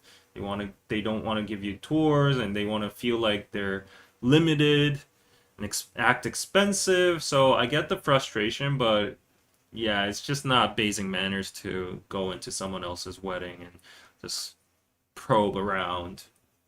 But I can see it happening, definitely. I definitely for sure. Yeah. Wedding crashers. Exactly. Danny is a wedding crasher. I like him more now. Yeah, he's actually admitted on DK TV's DKDK that he's been going on tours to wedding halls when there are other people's weddings, and he's like been peeking in because he never got like the time or a reservation to be actually able to get a proper tour. Yeah. How much do you give the wedding couple? It depends. If it's a close friend with inflated prices nowadays, it used to be $100 was the standard 10 years ago.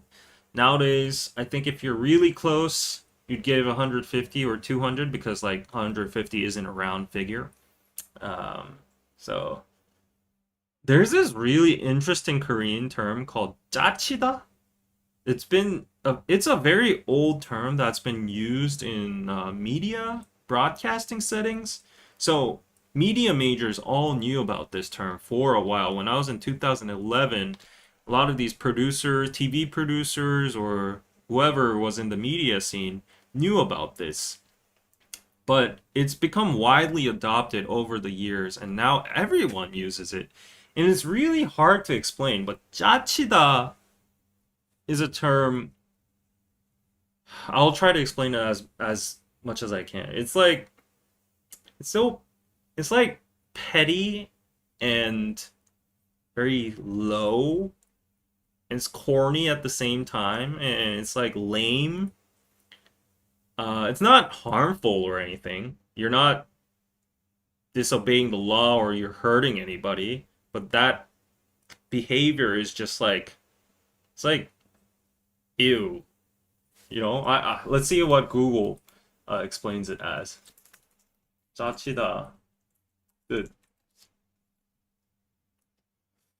Yeah, it's a very nuanced word.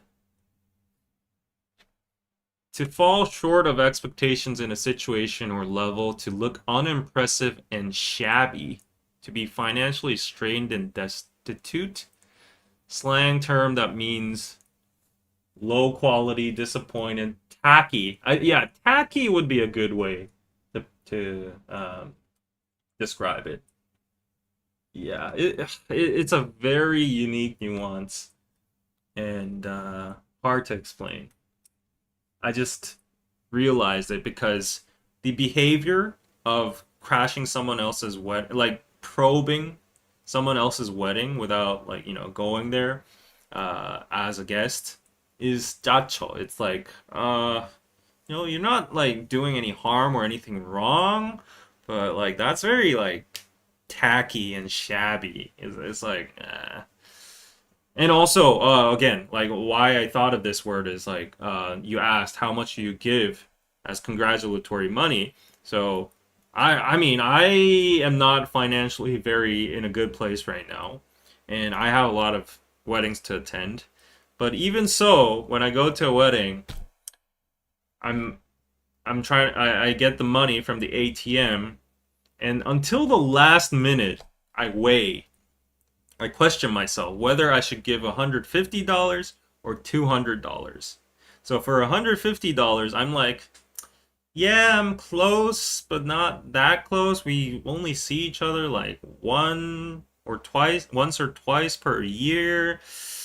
But we are friends, so 150, it's not like a round figure, and it's kind of 짜쳐. Like this is the exact situation I would use that word. It's 짜쳐, 짜치다. It's like 150. What would he think of me? No, okay, maybe I should just round it up to 200. But then that extra $50 is worth like 4 meals, 5 meals. I could use that money. I'm low on money nowadays, and and then at the end, I just try to save face, and I'm like, yeah, okay, I'll give you 200.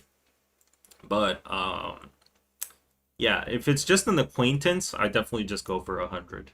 Yeah, but anything below 100 would be really 짜치다. Yeah.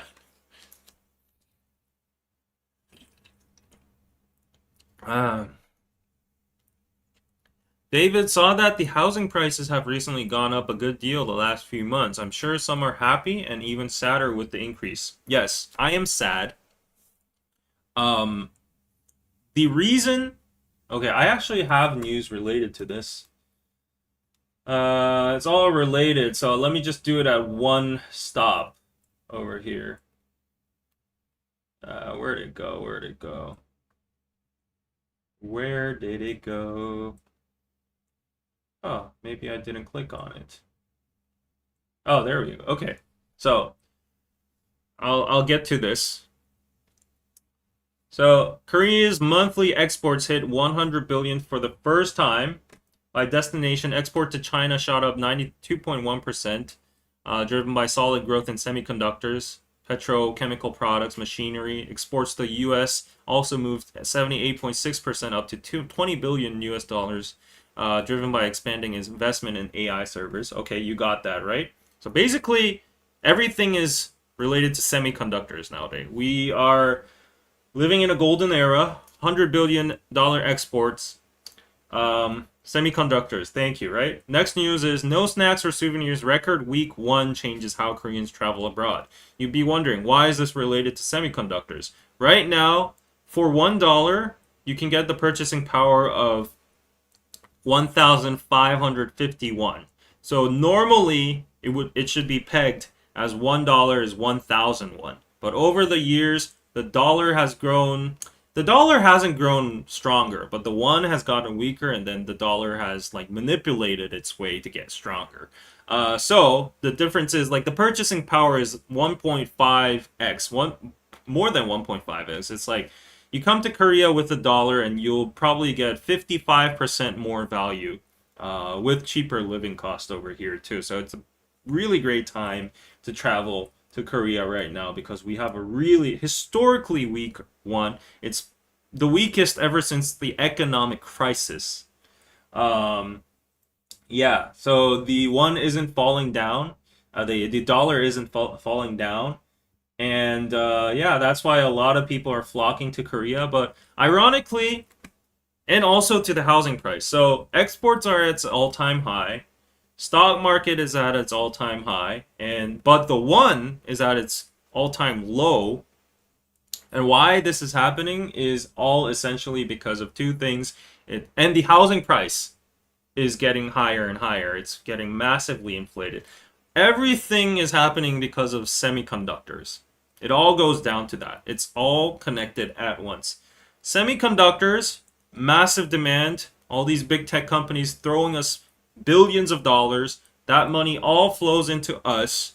And because of that, these operating profits from Samsung and SK are driving up like crazy. First of all, Samsung and Hynix aren't converting those exported dollars into won because the won was weak from the beginning. So it snowballs into a vicious cycle where the won gets weaker with those dollar exports.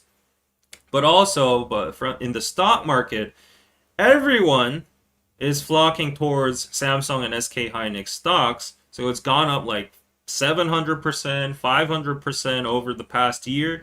And the thing is, foreign investment funds, like investment banks, they need to sell a certain portion of their portfolio from the Korean market. So because Samsung and SK Hynix went too high, these JP Morgans, these Goldman Sachs, these investment banks, they are all selling like crazy over the past 2 to 3 months. They've only been selling. Korea is basically like the ATM.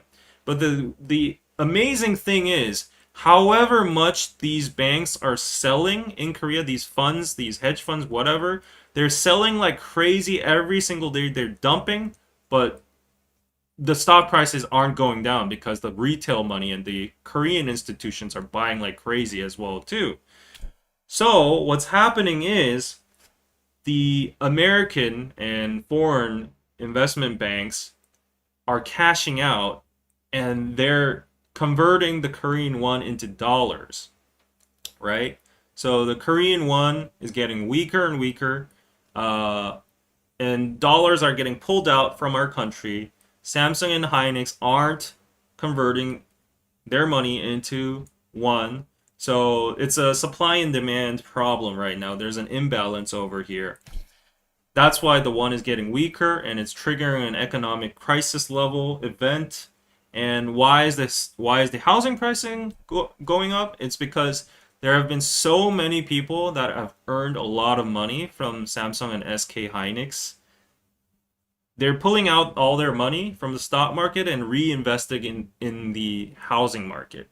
So there's a saying, even if the government tries to promote the stock market and a lot of people earn a lot of money from there, most Korean people have a belief that the property market always is the apex, is always the best bet. So they're making all the earns here, pulling all that cash out, putting in the housing price, the housing market. So that's why it's going parabolic. Everything's very connected. And a little episode there is like the Samsung and SK Hynix employees. They got a massive bonus. So they live in certain cities called Dongtan, nearby Seoul and stuff, and they're inflating the prices as well too with their bonuses. So all of that chain effect. Everything in Korea happening right now is because of semiconductors. And I missed out. I'm sad. But for the good of our country, I'm happy. Yeah. Okay. But I guess that would be too much of a technical, boring talk for you. I've noticed that the chat hasn't been responding. But it's important. Right now, in Korea, I think people are either talking about the coach from the World Cup and reforming the Korean Football Association. That's the number one topic, and the second one is the stock market. It's not me that's being crazy. I've always been crazy over the stock market, but it's not just individually me being crazy over the stock market. It's the whole country. Everyone's freaking crazy. Like, literally, I went to McDonald's yesterday, and I kid you not, a 70-year-old grandma group, 4 of them were talking about SK Hynix earnings and HBMs. And they were talking about, like, Google launching a data center and, like, Gemini and all that shit. And they were comparing ChatGPT and Gemini functionalities.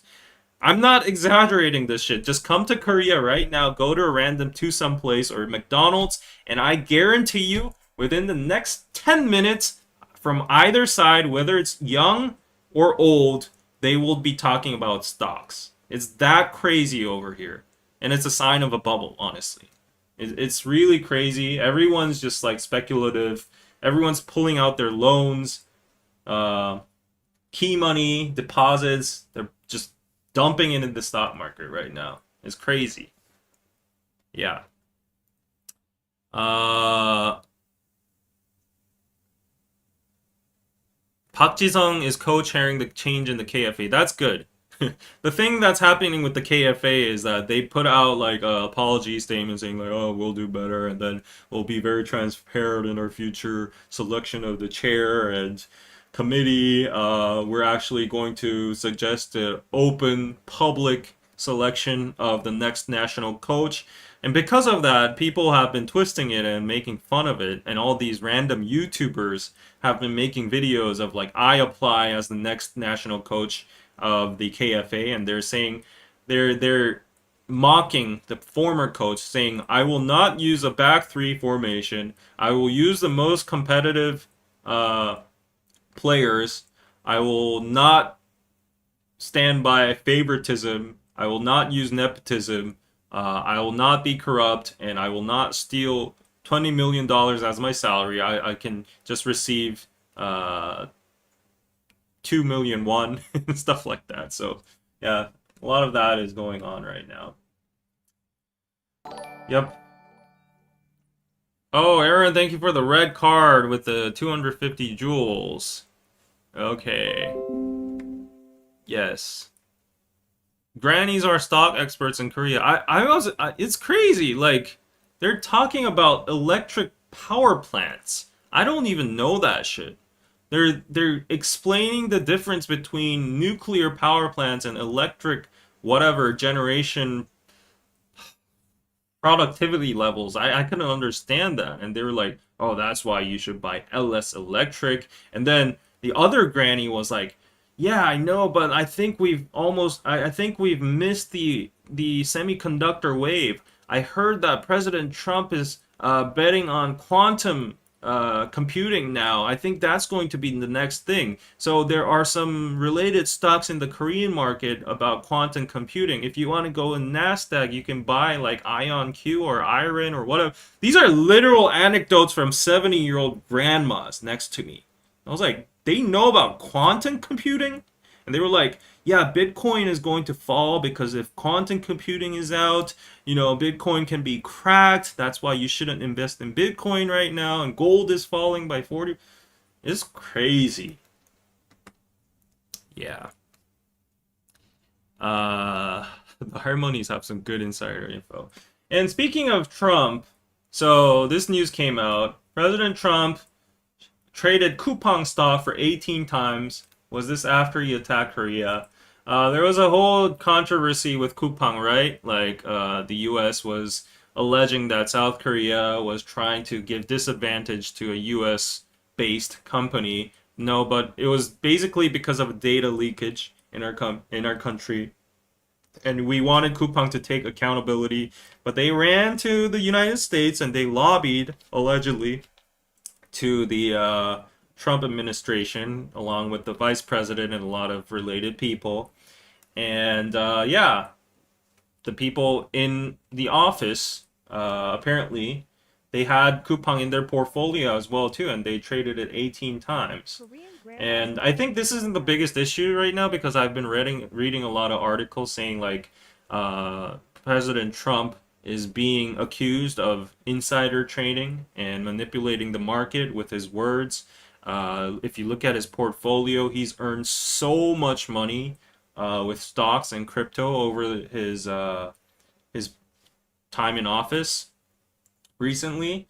And Korean people seeing that news, it's like, if that happened here, like he would have been impeached day one. Like, what are these Americans doing? Like, how did they even let this slide? Yeah, that's crazy. I still don't understand how this is possible.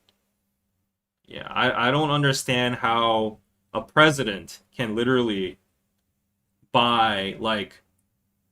So yesterday, the biggest news was like, oh, he put up a tweet or like on Truth Social or something. He put up something about like Micron Technology is like a U.S. semiconductor company. It's a great company, and he literally said that, and that those words pumped the market. And it was found that he bought a bunch of like those Micron stocks and stuff. He has done a lot, same with other stocks as well too. So yeah, that's definitely like it's not even insider trading. He's like the leader of the free world. And yeah, I don't know how I can't understand how this is possible. This has to be illegal in so many different laws and legislations and constitutional stuff, right? But I don't understand how this can slide. Like, yeah, America is truly a very free space world, right? Yeah. Uh, yeah, it's crazy. Billions, I know, right? It's crazy. Wheeland, thank you for the €5. Korean grandmas buying and selling us. Us? uh, how common are the terms 순자산 10억 and 부동산 제외 순자산 10억? Do people actually use them in normal conversations? A lot, a lot. So, yeah, I'm not gonna get too deep into this, but basically that means whether you have your net worth in real estate. So $1 million is the standard for having like a middle class house in Seoul, right? In Seoul. So it means 순자산 means without any debt. Like your plus income like is $1 million. Wait, what's 1 million, right? 100K is like, wait, the dollar in Korean won conversion is always so different, difficult. Uh, you're making my head ache.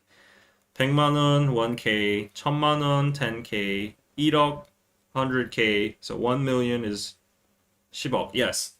Yeah, so 1 mil is the middle class price of an apartment in Seoul. And that's why that's the standard, and that's why people say like, "Oh, do you have 순자산 10억? Do you have 순자산 1 million?" 순자산 net worth. Yeah, it says it's net worth. It's the total assets minus the liabilities. It's net worth, right? So we use those words, and yeah, we differentiate it. So like if people say like I have $5 million, and they would say like, but what's your net worth though? Like what's your 순자산 though? So yeah, people are very financially literate nowadays. Um, he's been using the presidency to enrich his own family for years, and his supporters don't care. Blah blah blah blah.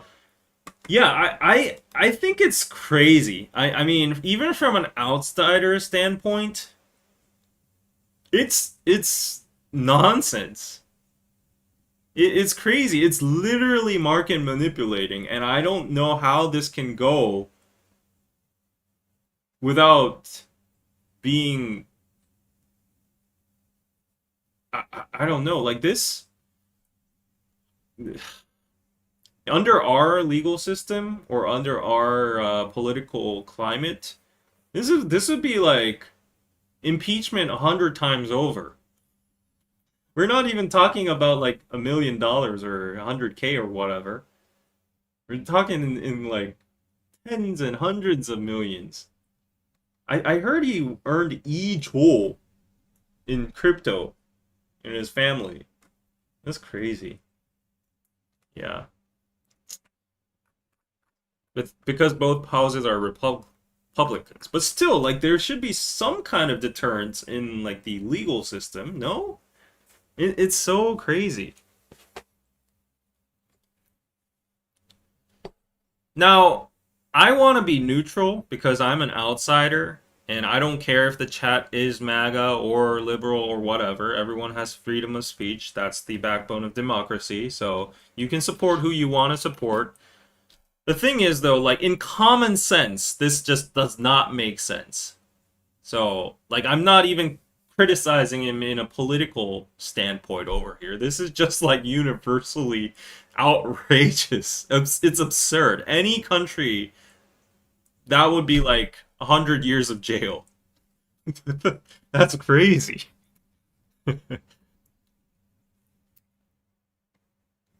Congress trades on confidential info all time in the US. Why don't we stop them? They'll never pass that bill. I don't understand either.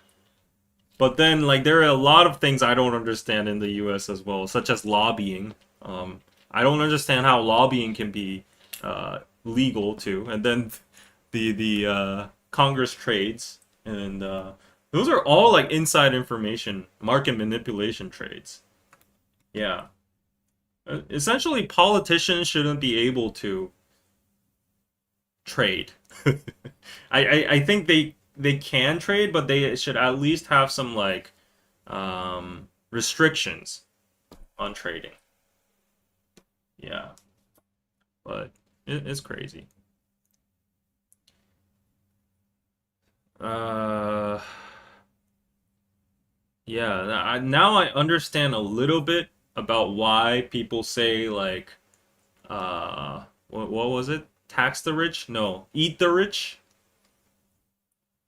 something like that. Because like I always am an advocate of the capitalistic system because like I would definitely not want communism or anything else. Democracy and capitalism together. Of course, like China with a communist plus capital, it is capitalist now. Definitely, you can't deny that. But it's a very different hybrid model. But I'm always like a fan of the free market and everything like that. But sometimes, if you look into it, yes, like I understand the risk and the lengths people have to go through to make a business. And if that business becomes super profitable, you get massive earnings. And I understand the financial system, but the financial system is also very flawed too. It's essentially like a money game. You lend money and gain more interest over it, and like you lend fake money, and like you make max out loans and all that, and you get bailouts, and then people have insider information, and they don't even take accountability if they lose money, and it's all very flawed. And it's very unfair for ordinary people who don't have those means. Uh, yeah, so I think a big revolution is coming. A financial crisis or either revolution is coming. Or war. Yeah, that's the only plausible outcome of all of this. Yeah. Yeah. This is getting outrageous. It was crazy.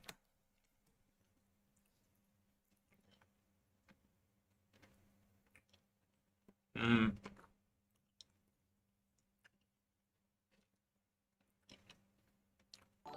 Democratic Socialist Dave is better than capitalist Dave? Socialist Dave greater than capitalist David.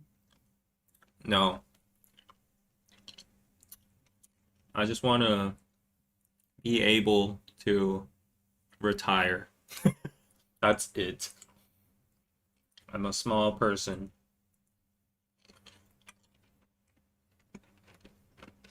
Aaron, thanks for the YouTube gift. Yay! Financial crisis is coming, like it or not. It's coming. It's coming soon. Ooh, heart. I think it's coming in Korea soon too. I should be very worried. I think the housing bubble is definitely gonna pop soon. Yeah. Because people, I'm very careful with my own opinion when I talk about housing prices around my friends and just normal people in Korea. Let me try to pronounce your name properly this time. It was Roshak, right? Roshak. Thank you for the 250 joules. So, I'm a more of a financial what do you call it? Commune. Sorry, I'm eating this candy right now. Yeah, it is financial. I'm a more of a financial asset guy. I like stocks because, yeah, they're just very liquid and they don't have like property tax or when you sell and buy, the fees are low, unlike property and housing or whatever. You don't need a big chunk of money. You don't have to get loans. It's borderless. You can trade wherever in the world. It's tax deductible if you set it up right. There's like IRA accounts and whatever, national pension funds. But anyways, I'm a believer in financial assets. But the reality is in Korea, I think it was like 78 or 80% of the whole Korean wealth is focused in the housing market. That's why a middle class house here in Seoul is worth $1 million. Okay, currency rate 800K, 700K, right? So it's like 800K dollars over here. The reason I like financial assets is because you can actually, the company actually produces something. It produces a product, and then you can see the money flow, and it creates value. It creates jobs. It makes the economy flow, right? That's why I like the financial assets like stocks. But if you look at houses, yeah, prime location in front of the subway, like apartments, malls, good community centers, security. Whatever, there might be values, of course, but in the past decade, whether this like it's a depreciating asset, and whether this piece of concrete is worth 800K or $1 million. If you think about it, it's absurd. No piece of concrete that you're living in should be that expensive. Right? Like fundamentally, it shouldn't be worth that much. Even with inflation and all that. It's just blatantly a bubble, but because everybody religiously is upholding that bubble and they're thinking it's the ultimate asset, and that belief itself is just holding it up. It's just getting higher and higher and higher, doubling, tripling. And like I would say, even like if you're just looking at the value of the concrete itself, in Korea at least, like they're modern and they're new and like refurbished and they got like good home appliances. So maybe you could stretch and say like, oh, it's worth 800K of my money.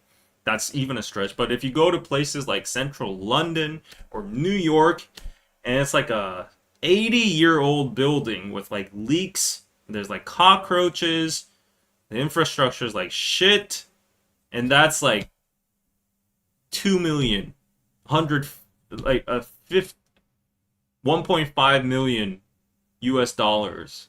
That's absurd. That doesn't make sense, doesn't it? It's not creating any value. It's just there. The fact that it's, I guess the value is like people are city centric, so the city's getting bigger and there's more, you know, infrastructure there and entertainment there, jobs there. That's why the value is essentially going up. I get that, but does it actually equal like 1.5 to 2 million dollars for like an 80-year-old house that's all rusty and shit? Like a studio apartment? That's crazy. It's location, yeah, but still I don't think it's worth that much because I do think when the time comes when the population actually visibly declines and our wages aren't going up that much, it's all speculation. It's like circular, it's a circular economy within the property game, right? Like nobody lowers their prices. There's little corrections, but people are just putting more and more and more money into that. And like, yeah, that itself might be value. It's like a social contract, a social promise. It's the same with Bitcoin. It's essentially has no value at all at this point, other than like criminal money laundering, or I guess like it's a value. Its value is like containing wealth itself. It's the same with Bitcoin, I guess, but you could say the same with Bitcoin too. Like as Warren Buffett says, like he wouldn't, even if it's a great asset, he would never buy it because like he doesn't see any value in Bitcoin. I feel like the same for housing here. Like there is definitely value, but I think it's way too overpriced. This is just a random person saying it. So yeah, you might disagree. And I always have this thought in mind, but if I say the little, if I just say this much of my theory or of my thoughts to my friends, to everyone, it's so socially taboo. It's like Voldemort. You can't say that. You can't have an opinion against the housing market here. Like you get ostracized, you get criticized, you get like ripped into pieces. I'm not kidding. Like I'm in the sauna and my friend has like a house and it's sitting at like $1 million, let's say, and he got like a loan of 500K. He got some help from his parents, and then him and his wife, you know, got that house. He's paying interest every month, a massive amount of interest. But then his hope is like, oh, that house is going to pay at the end because it's going to get higher and higher. But then when we're talking about money and stuff, and I say like, he's like, yeah, why aren't you buying a house? And I just say my own opinion. I just feel like, you know, the value is very overpriced and I don't think it creates that much value. I just believe in like financial stocks more because like you can actually track the money flow and semiconductors are there and it's actually in need and it's actually developing our society and like the AI race and whatever. And it's actually creating something. I would rather invest in Samsung than like some concrete that's been there and just been overpriced for location and education. And I don't say it even to this extent. I say like, oh, I think it's like a little overpriced, and you know, there's a population crisis coming on. So in long term, if you look at Japan, they've lost like 20 years of their golden era ever since the housing bubble popped. So I think that's gonna come. And the moment I said that, everyone starts like getting so furious. They're like, "You're wrong. You don't know shit." And I feel a very defensive attitude. I'm like, okay, yeah, I'm told I'm like a novice. I don't know shit. Like, I'm okay with being wrong. It's just my personal standard. I'm not fear mongering anything. I'm not saying everyone should sell their houses. I'm just saying I'm gonna stick to financial assets rather than housing because it's my personal belief that it's a piece of concrete and it deteriorates over time. It depreciates over time. Yeah, like, but like everyone becomes so like their eyes light up and they're like so protective over the housing market over here. It's like I don't even talk about it with my friends anymore. I'm just like, yeah, you bought a great house. I bet it's going to double in a couple years. I'm happy for you. That's the policy now. So if everyone's invested in that, like I guess that's the culture. Mhm. Yeah. Hilda, thank you for the YouTube gifts. Thank you so much. Mm-hmm. And oh wow, more and more. Yes, thank you so much. Thank you. Yeah, but I do agree that the financial market right now is in a massive bubble too. It's in the AI bubble, but at least we can justify it to with certain logic. You know, there's actual numbers behind it, and we're actually going through this new technological boom, just like the internet era. But there is definitely a massive bubble there, and it might pop and it might correct by like 50% or something. But as long as we live in a capitalistic society with inflation, with money printing, with companies, uh, companies making products and consumers buying it and stuff like that, as long as our economy goes on, I feel like, yeah, S&P, Nasdaq, it's always outperformed housing markets at the end. So yeah, as Warren Buffett said, uh, yeah, you're literally buying the U.S. So maybe it's not a good time to buy, but if you believe in the U.S. as the superpower of our globe, then just bet on the whole U.S. market. But maybe it's not the best time now. Yeah. Wow, Hilda just $2 for Chang sending Yu all to those $3 gifts. Thank you so much. Aaron, paying $2 for Changia jokes over Samsung stocks. Yeah. I'm sorry if this was too many stock talk today, stock talk, because that's just naturally what we're talking about all over here. That's basically 90% of my life and my conversations with my friends. I said I met with my mom friends yesterday, right? Two of them moms. I don't even initiate the conversation. They start immediately talking about social benefits, and then it naturally goes into housing prices, and then it naturally goes into stocks.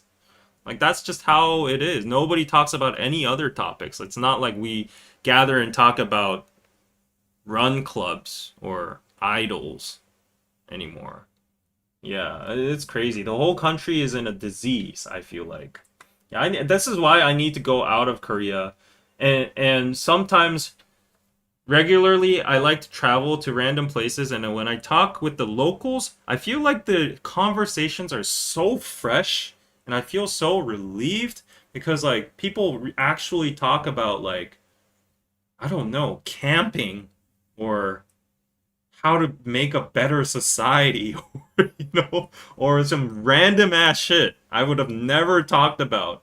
But then here it's just like straight to the point, how much money you're earning, where you living, whether your house is going up or not, the stock market, semiconductors, the industry, quantum computing, SpaceX, is all that. That's all we talk about over here. And that's the most like entertaining subject for us. So unfortunately, that spills over to the screen when I'm talking to you guys.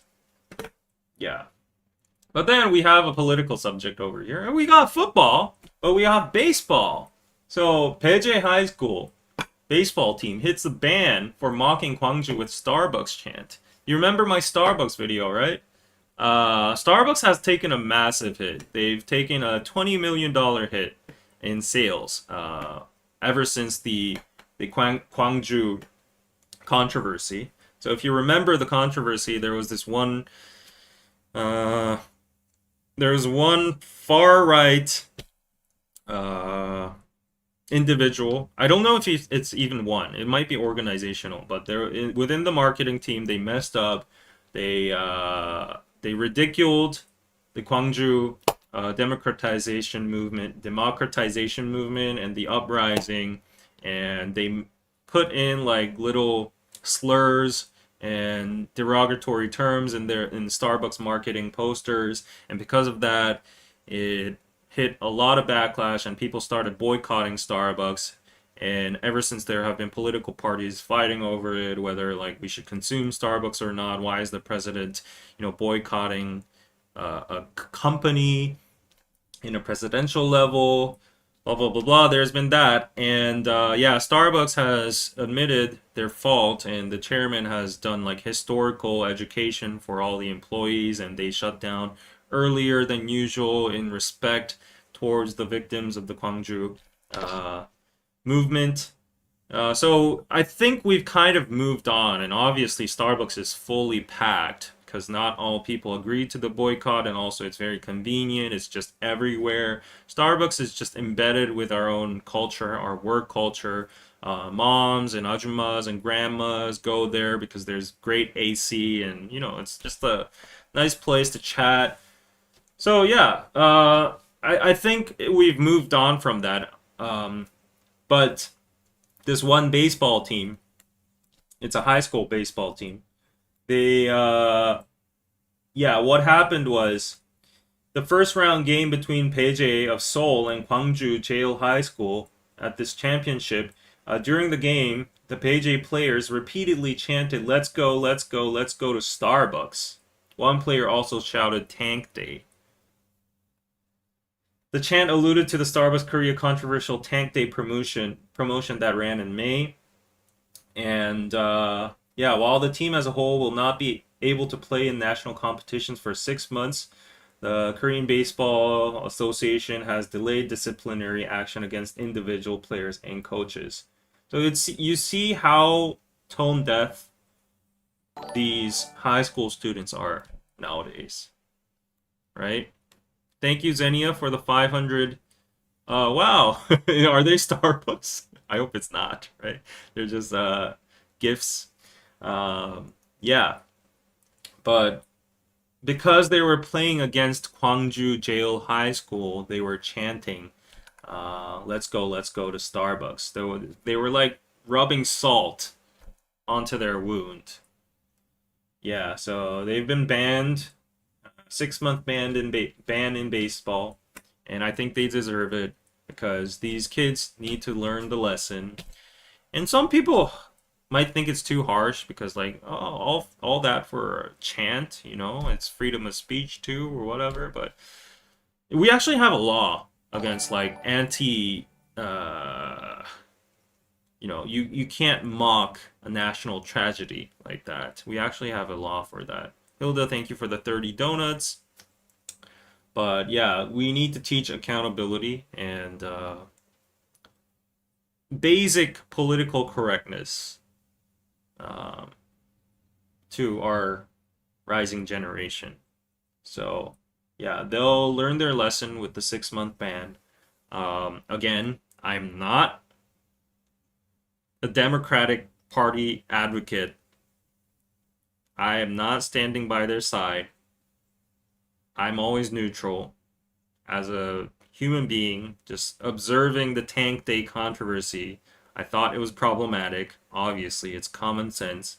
Thus, with that controversy in context, these high school players chanting Tank Day or let's go, Starbucks is very, very tone deaf. And it might be a debate on whether it's valid to give them a 6-month ban or not, but essentially I do think they made a mistake. That's in the wrong, so there should be some kind of penalty or accountability in action. Yeah, that's just it. So yeah, I'm pretty, and they've all went to the memorial together, and they've yeah, did some ceremonial apologies there. So I think it's gonna move on, and it's now good. Hmm. Yeah, I'm not using lipstick. I don't know why, but yeah, come to think of it, I should put on some lipstick. Learning consequences, I guess. Yeah. But then, as Danny pointed out when we were talking about this on DKDK, I use the analogy of, like in the United States, if there was 911, a huge national terror and tragedy, right?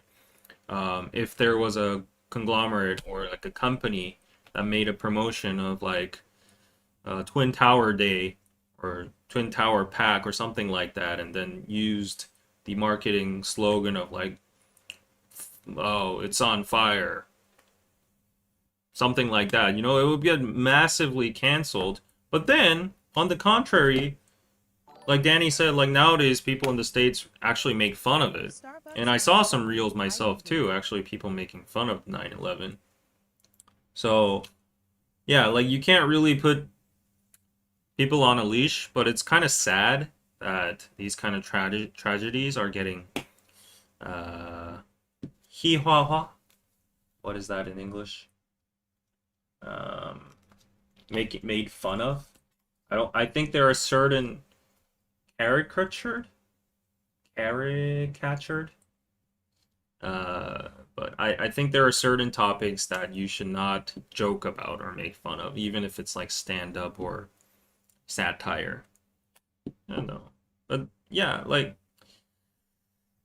some people take it too much too seriously. Some people take it too lightly. I wish we could have a middle ground, but that's very subjective. So at the end of the day, it's for the teachers and the politicians and the role models to set a certain guideline for our new generation so that they don't become psychopaths. I think, not being able to feel sympathy or not being able to understand why a tragedy is a tragedy just because it didn't happen to you and it's so distant. The inability to do that in an individual uh, will snowball into a very bad mindset in the masses when everybody starts thinking like that. And it's no longer like you don't care about society, you only care about yourself. I don't care if that person died or whatever. I don't feel sad. And that might nurture psychopathical behavior in a lot of people. So, yeah, essentially, I think it's wrong. 9/11 is too important in US history to be made fun of. Oh, well, I thought that too. I thought that was common sense, but when I was like scrolling through Instagram and stuff, like there are a lot of yeah, jokes that are made on yeah, 9/11. I saw that. Yeah. Loss of empathy is a dangerous loss for society. I totally agree. hmm If Starbucks had Metchumbu, I'd be there. Aaron, what's wrong with you? That is totally unrelated. Coffee and donuts, accountability is fair. Uh, I don't know what the coffee and donuts part is. Yeah. Wow, I'm doing this live stream extra long today. It's been already 2 hours. Damn. Okay. Fun news. These brain hacking services let you buy absolutely nothing but leave you feeling richer. So there are these stupid delivery apps you can go on. And yeah, I actually ordered some chicken yesterday because I craved it so much in the middle of the night. It was way out of my budget. I usually set my meal budget under $7. So yeah, I never try to spend more than $7 on a single meal. And it applies for delivery meals as well too. But then the other day I was like, oh, I really want some chicken, and I ordered some Kyochon chicken. It cost me like 18 bucks. I was like, holy shit, this is crazy. And it doesn't even give you Coke. You have to buy it separately. So it cost me like 19.5. I was like, oh shit, this is an expensive meal. But I bought it, I ate it, I was so satisfied. But then, the guilt comes afterwards because you just spent $20 on a meal. And I feel like a lot of people are like me nowadays, especially in the younger generation. And that's why there are these fake delivery apps where you can buy chicken or expensive meals that are like up to 16 bucks, 14 bucks, some meals that you would regularly not be able to afford. and then it says like rapid delivery complete. You save this much calories. So it's not only that you're saving like money, the sense of that, but it's also like, oh, you just ordered it, and the psychology is like you didn't eat it, so you saved calories as well too. So it's good for your diet. But the app's called like the food never comes Dopamine Kitchen, and oh, I guess this is now global too. It's a virtual consumption platform, and people used to order 10 times a week. Dopamine Cart, modeled after Amazon. Okay, so you can there's like an Amazon version as well too. Uh-huh. So yeah, that's pretty funny, right? That you saw that? Yeah. I don't want to use it because I think it's like useless. Hey, Michael, thank you for the chicken cut gifts. I like that YouTube launched this function. It's very fun. I've never used it before, but the stickers seem very customizable and a lot of diversity in that. Yeah. You should eat what you fancy. Your body tells you what you need. Nah. So nowadays, my meal prep is usually I go to Emart, which is right next to me, the one big perk, um, and I buy in bulk. So my meal is pretty much the same, but it's just in rotation. I don't like veggies anyway, so what I buy is I buy some carrots. I usually steam them, and I buy some samyache. I don't know, lettuce or cabbage, whatever you call them. Some, it's very cheap too. Green, some green. I buy bean sprouts. I love bean sprouts. I put them in like soy sauce. I sprinkle some like sesame on it, a little bit of like salt, and like sugar mixed together, and like you shake it, and then the bean sprouts taste amazing. And then obviously rice, like 20 kilograms of rice, and then I use the rice cooker to make like 3 servings at once, so that I don't have to cook every single time. And then the most important part, meat. So I go straight to the meat section because I'm a carnivore.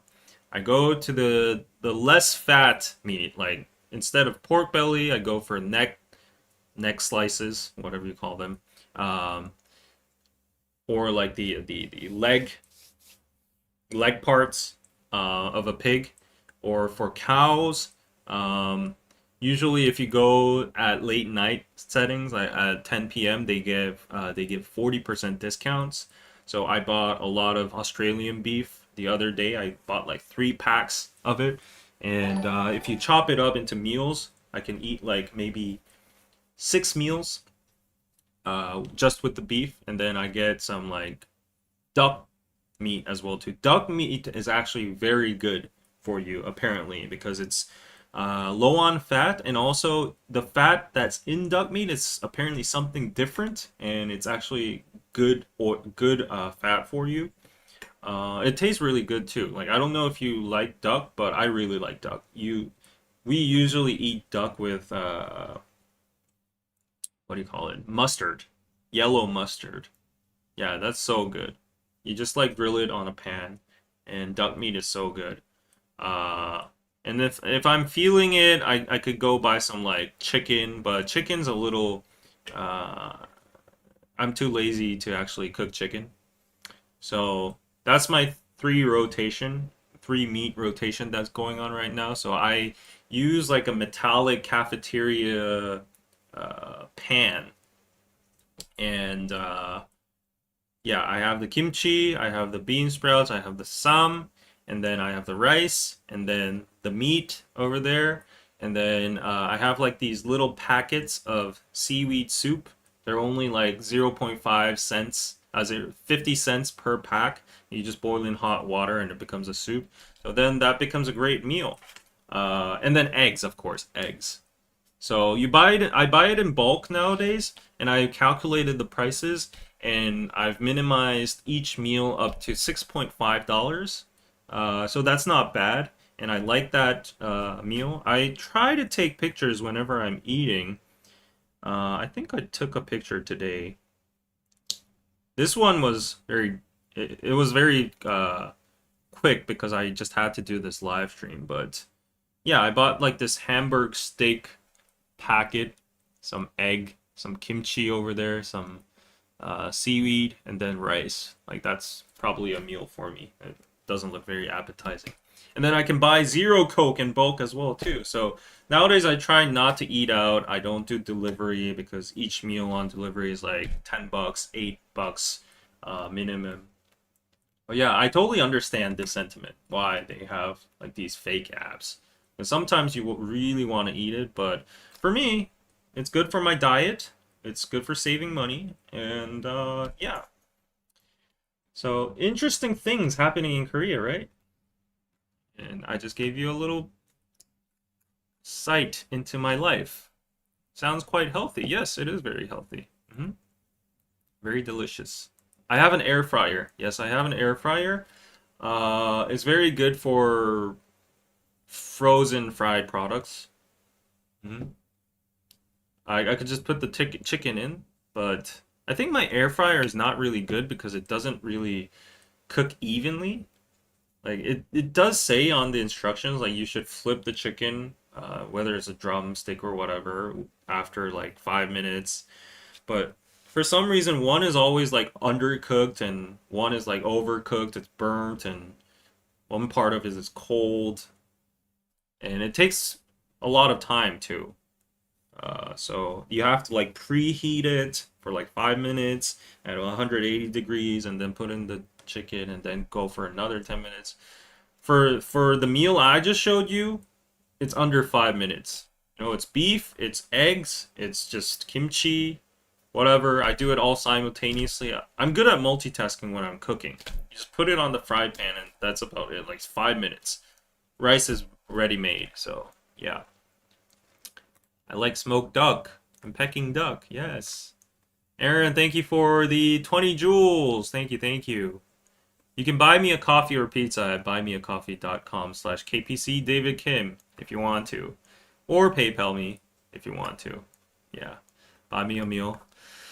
I need someone to adopt me in those places. Yeah, I know the food prices are super crazy. That's why I can't go to the US. So, a new member in Patreon, I don't remember your name. I think it was, forgive me, I don't remember your name. I think you were in the chat today too.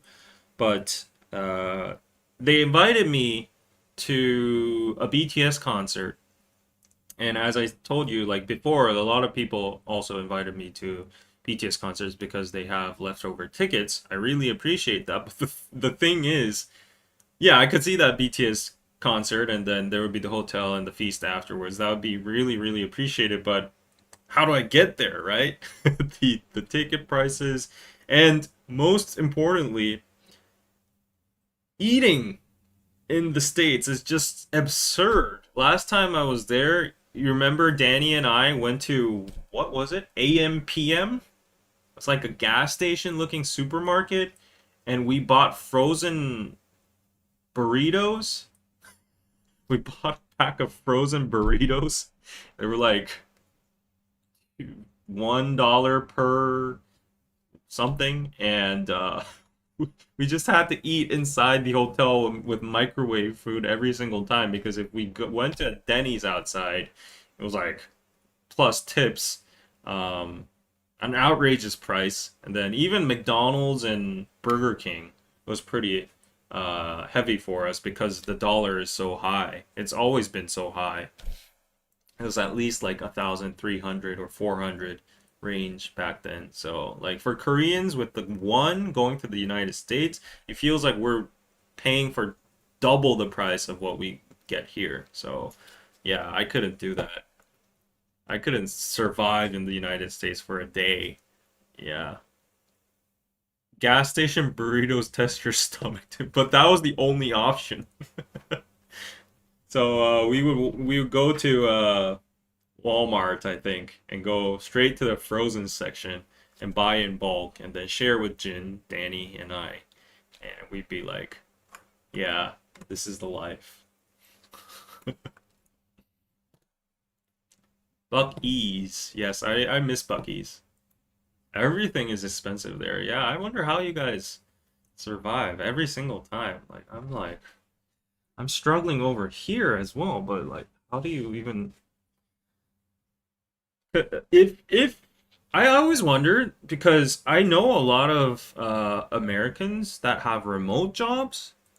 Maybe it happened ever since COVID. I don't know if you're going back to the office, but for some reason, I know a lot of Americans that have remote jobs. Hands up if you have a remote job in the chat. But if you have a remote job and you're not geographically tied, and as long as you just like show up and do your work, if that's okay under the company's policies, it would be great to have that American salary and move to Southeast Asia or Korea even. You could live like a king over here. Eat whatever the heck you want. Have feasts every single day. Like treat yourself with skincare and you probably have like leftover money too. Even with the rent over here. Yeah. Yeah. Start saving for the BTS concert. Yes, you need to save for that. Yeah, even for the BTS concert, how much was your ticket price over there? How much was your average ticket price? In here it was I paid it was like 14만 원, so that's like 90 bucks. 95 bucks, 100, let's say 100 bucks. Since COVID, many people work remotely in the UK. Yeah, same goes for the UK. Like pounds, US dollars, they're like super high right now. So if you brought that money over here, with a remote job, you live like a king. Yeah, you could live in a 2-room, 3-room apartment, fully furnished with like washing machines, dishwashers, whatever. Very nice area for only like 700, 800 bucks. Yeah. And that's like high standards. Yeah, you could get a decent studio apartment here with like, I guess 500, 600 if you're in a good area. Mhm. But then you'd have like deposit money for sure. Okay, last of today's news. What's this? 200, 150, 300, and 850? What's this?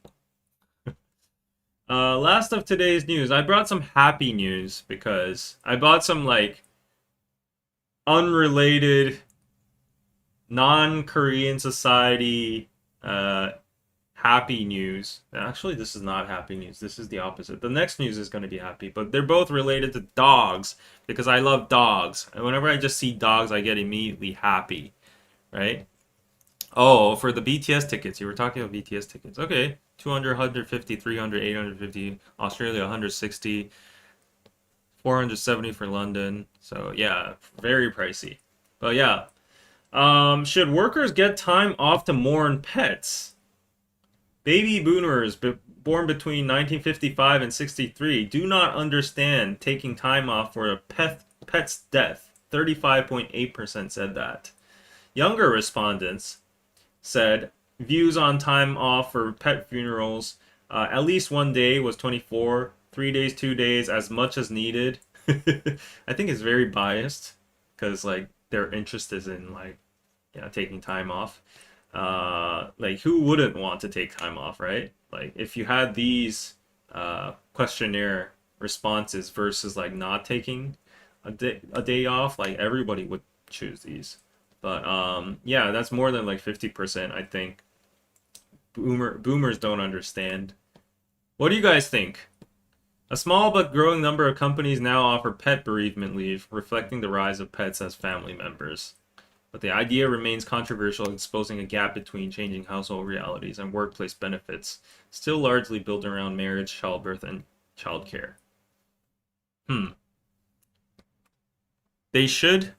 Fur babies are important. Yes, we do. Yeah, I think a pet is very important.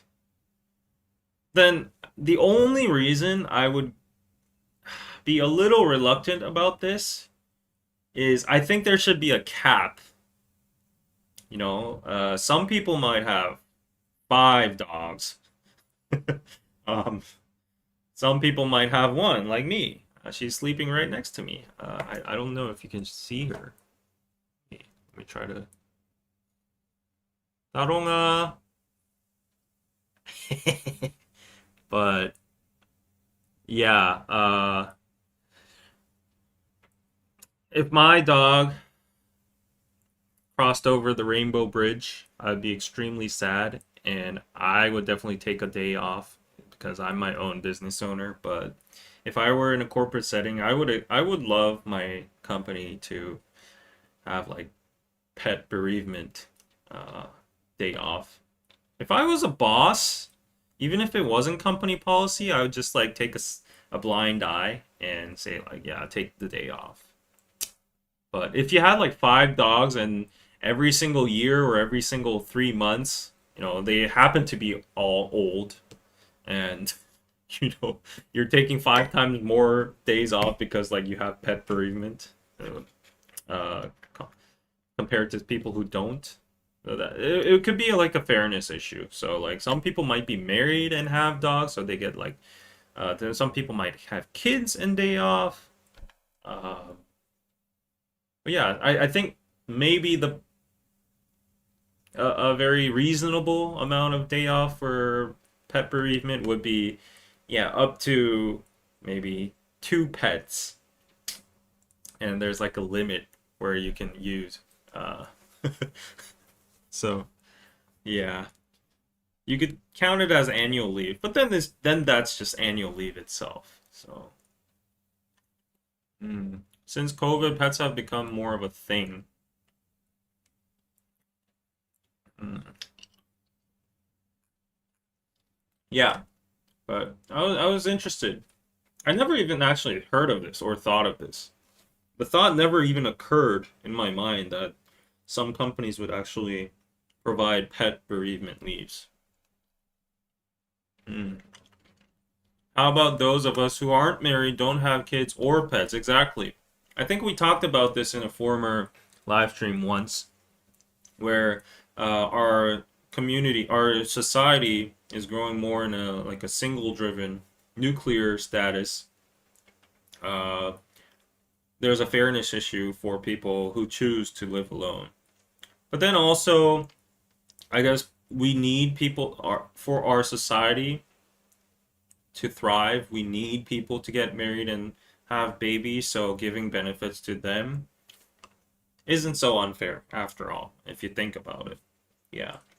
And also everyone gets their legal amount of annual leaves too. So it's just a surplus on top of that. Yeah. So okay. Last news. Happy news. Job well done, Chungsung. His name is Chungsung. That means Chungsung. Loyal. After 7 years of 16 successful rescues, wow. Fire rescue dog Chungsung officially retired on Wednesday and joined his adoptive family. I'm so happy for him. He's literally better than a human being. There are some scum that are worse than this dog. He literally saved 16 lives, or more, even. Busan Fire and Safety Headquarters held a retirement ceremony on Wednesday at the Haeundae District Rescue Unit. Attendees included the unit commander, 3 of Chungsung's former handlers, and his new adoptive family. And yeah, they wished him a healthy and happy second chapter. He deserves all of it. Aw. I can't with dogs. Like, dogs are literally the best animals that exist on Earth. Yeah. Whoever comes to me, oh my gosh, what's going on, Michael and Air? What? What the hell's happened? What? Is this a glitch? What's happening? Did I just miss all of them, or what is happening? I think this is a glitch maybe, but if this is real, thank you so much to Roshak, Hilda, Hilda again, and Xenia and Hilda. Okay. Michael and Aaron, thank you for all the gifts. I'm so sorry that they weren't on the screen, displayed on the screen, but maybe that's a glitch. I don't know.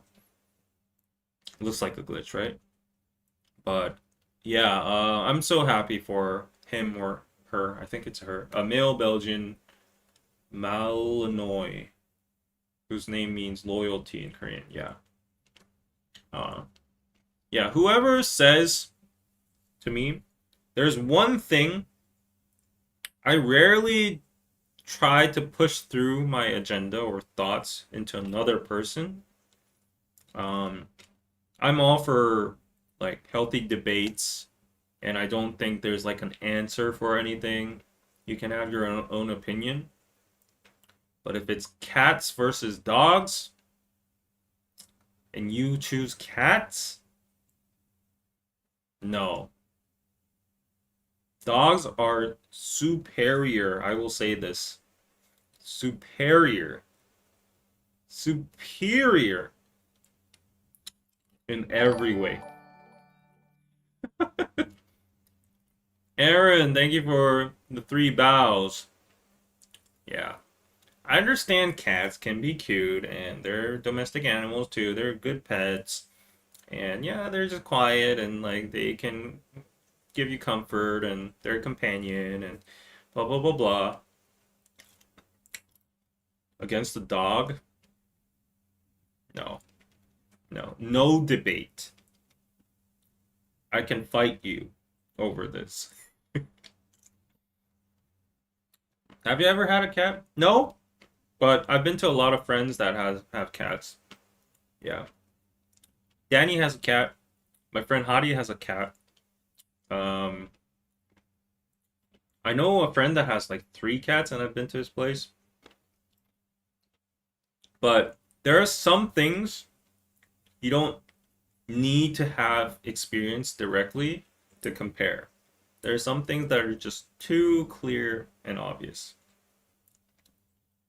Mm, yeah. There's this interesting thing. Speaking of, there are some things you don't really have to experience or prove yourself to know that works. I think it was a quote from, if I'm not mistaken, I think it was like from Newton, a scientist. It was some scientist about aerodynamics.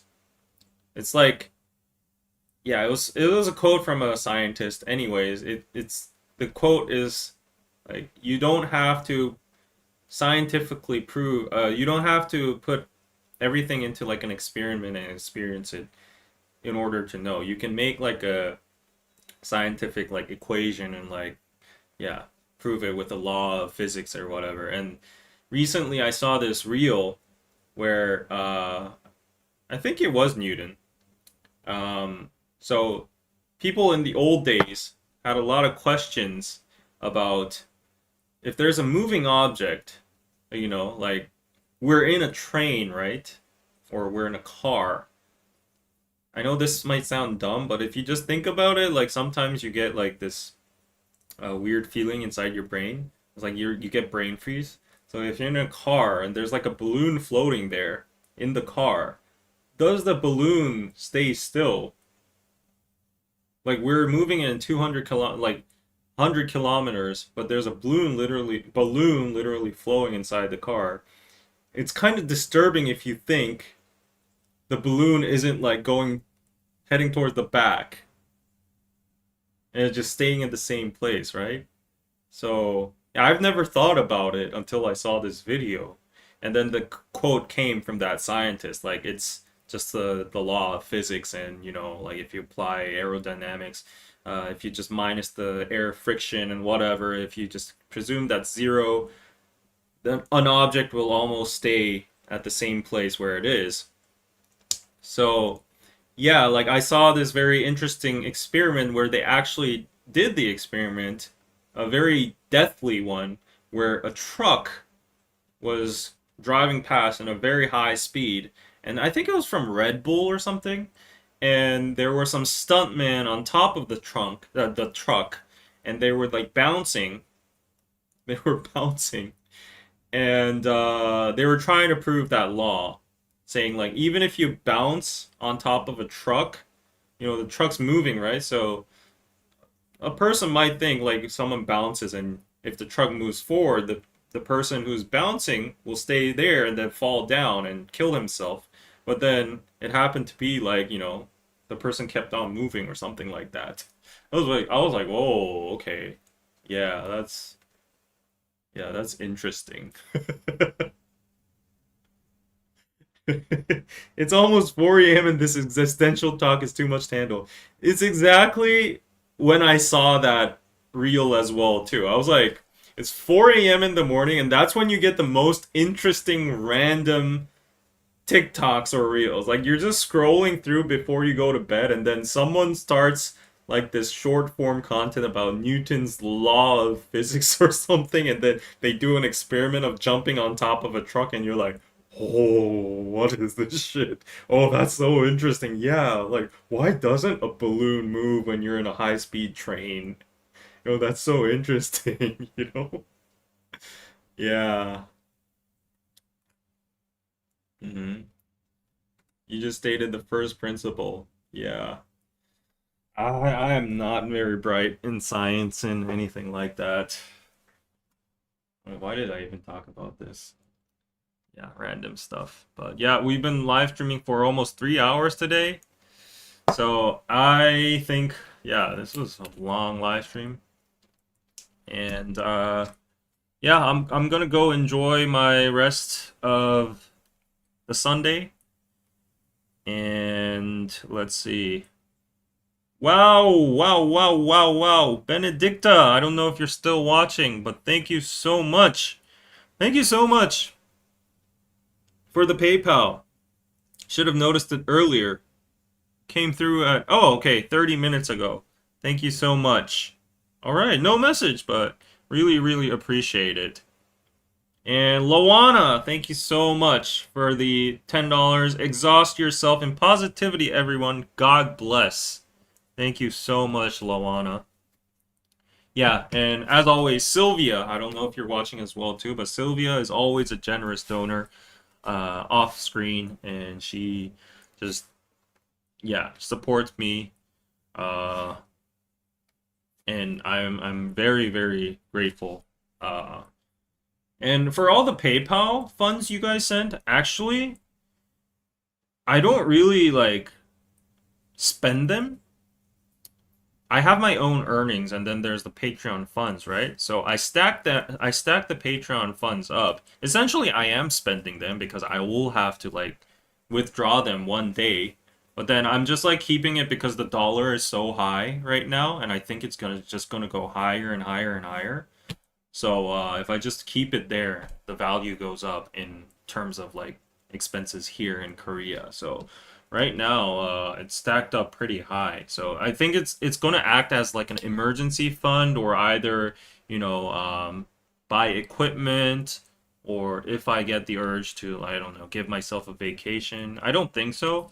I'm thinking of maybe going to Jeju again. That's the cheapest option, or maybe even Japan. Uh, but yeah, it's very hot, so probably not. But yeah, anyways, thank you so much for supporting me via PayPal. Everyone who sent super chats today, it was great. Thank you so much. Uh, if you want to support me and get something in return other than the live streams, extra content on Patreon. As a matter of fact, if you go to Patreon and sign up as a free member, it's very easy. You just click on sign on with Google, sign up with WhatsApp, whatever. Just at the click, you become a free member, and you are automatically going to receive weekly newsletters from me about Korean culture, Korean news, interesting stuff that I might not be able to fit on these live streams. So go sign up as a Patreon member.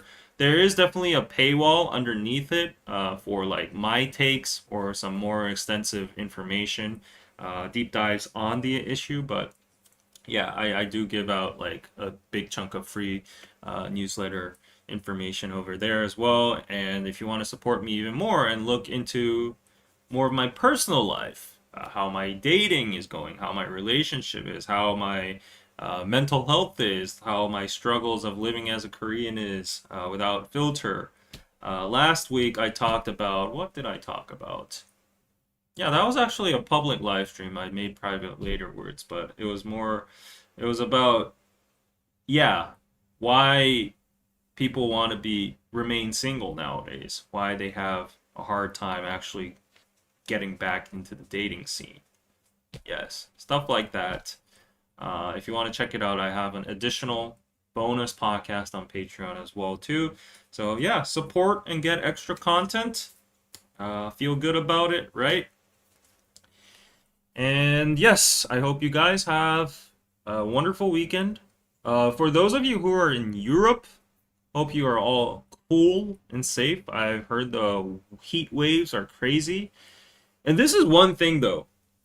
Um, it was crazy to hear that a lot of European households don't have ACs, especially in Paris and France. I heard that the government doesn't allow you to have ACs unless you have like certain criteria checked off, like you have certain standards met, because like it hurts like the cityscape and atmosphere, like the aesthetics of the buildings and exteriors. I understand that, but it's crazy that most households don't have air conditioning. How do you live without air conditioning? Global warming is real, and I feel like ever since I was born in the 1990s, and I do feel a difference from back then.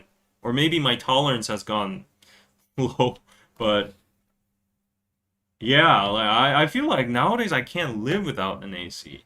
I have fans, but fans just don't do the justice. Yeah. I've never needed an AC till now. That's crazy. Maybe it's just the climate difference then. Yeah, maybe you guys just have great weather.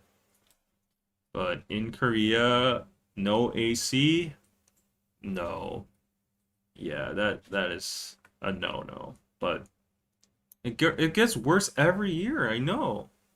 Right? There are literally people dying because of the heat these days. I saw it on the news, and people were like running into the the marts, stores to get hands of like air coolers or portable ACs. Like Black Friday, it was crazy. But AC contributes to global warming. That's true. That is also true. But then, yeah, you couldn't live in the summer times without an AC over here. No.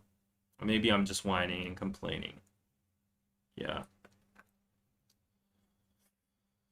But yeah, we got a lot of things to solve other than AC too. I mean, AC is a contributor, but we got factories, we got fossil fuels, we got cows farting, the ozone layer getting all penetrated, and yeah, human beings are just overall evil. We're the parasite and bacteria of this planet. So, okay. Yeah, I'll show you my dog and end the stream. Okay, 따롱. 인사하자. 바이바이. 바이바이. 바이바이. 안녕. 바이바이. She wants to go on a walk. Yeah. Okay, guys.